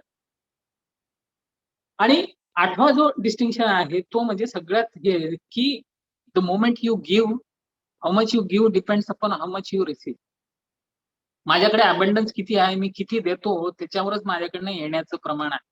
मित्रांनो, समृद्धी, रिचनेस जी आहे ती कितव्या स्टेजला, तुम्ही कितव्या हाईटवर पोहोचता याच्यापेक्षा आहे ना, तुमची दानत किती आहे, तुमची दातृत्व किती आहे. मग ती ज्ञानार्जनातून असतो, सहकार्याच्या माध्यमातून असो, की एखाद्याला नुसतं बळ देणं, आत्मिक बळ देणं असो, का त्याला एक सोशल मायेचा हात पूर्ण असो, हे सुद्धा आर्थिक श्रीमंत म्हणजे समृद्धीचं आणि श्रीमंतीचं प्रतीक आहे.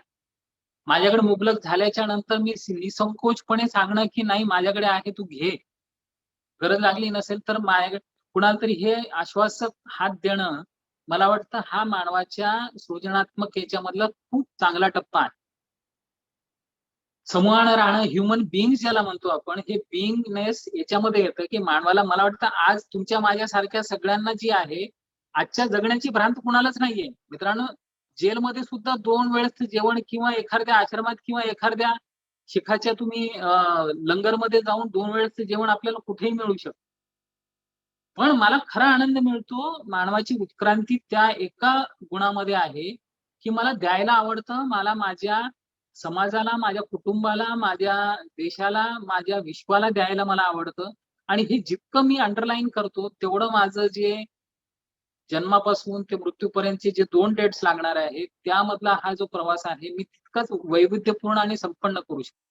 तर जाण्याच्या नंतर किती जण आठवतात कशामुळे, तर मी त्यांना किती वैविध्यपूर्ण जीवन किंवा किती समृद्ध जीवन त्यांचं बनवलेलं आहे, याच्यावर मला वाटतं माझी ओळख ती निर्माण होते. तर देण्याबद्दलचं या याच्यावर मनमुक्त फाउंडेशनला मला वाटतं आपण हे जो प्लॅटफॉर्म आहे, हे आर्थिक सुरक्षेचं किंवा आर्थिक विश्वासाचं, तर या प्लॅटफॉर्मच्या माध्यमातून आपण काय आर्थिक मदत करू किंवा नाही, हा भविष्यातला प्रकार आहे. पण आर्थिक साक्षरता, आर्थिक संपन्नतेची कुठली गुण आहेत याच्याबद्दल प्रत्येक कौशल्य विकासाचा कार्यक्रम असेल, कुठल्या स्किल्स अपग्रेडिंगचा असेल, इथे आपण घेऊ शकतो. तर मला वाटतं वाढदिवसाला एखाद्या अननोन कुठल्या तरी सामाजिक संस्थेला आपण एक सामाजिक भावनेतनं जशी देणगी देतो, तर प्रत्येकाने या सेशन मधून एक संकल्प करायला पाहिजे की या दसऱ्याच्या विजयादशमीच्या याच्यानंतर की माझं काहीतरी कॉन्ट्रीब्युशन या मनमुक्त फाउंडेशनला मी रिकरिंग म्हणा किंवा माझ्या एखाद्या स्पेशल ऑकेजनला मी करतो का. तर मी माझ्यापासून सुरुवात करतोय की मी 50,000 रुपये आज मनमुक्त फाउंडेशन मध्ये मी जमा करतोय.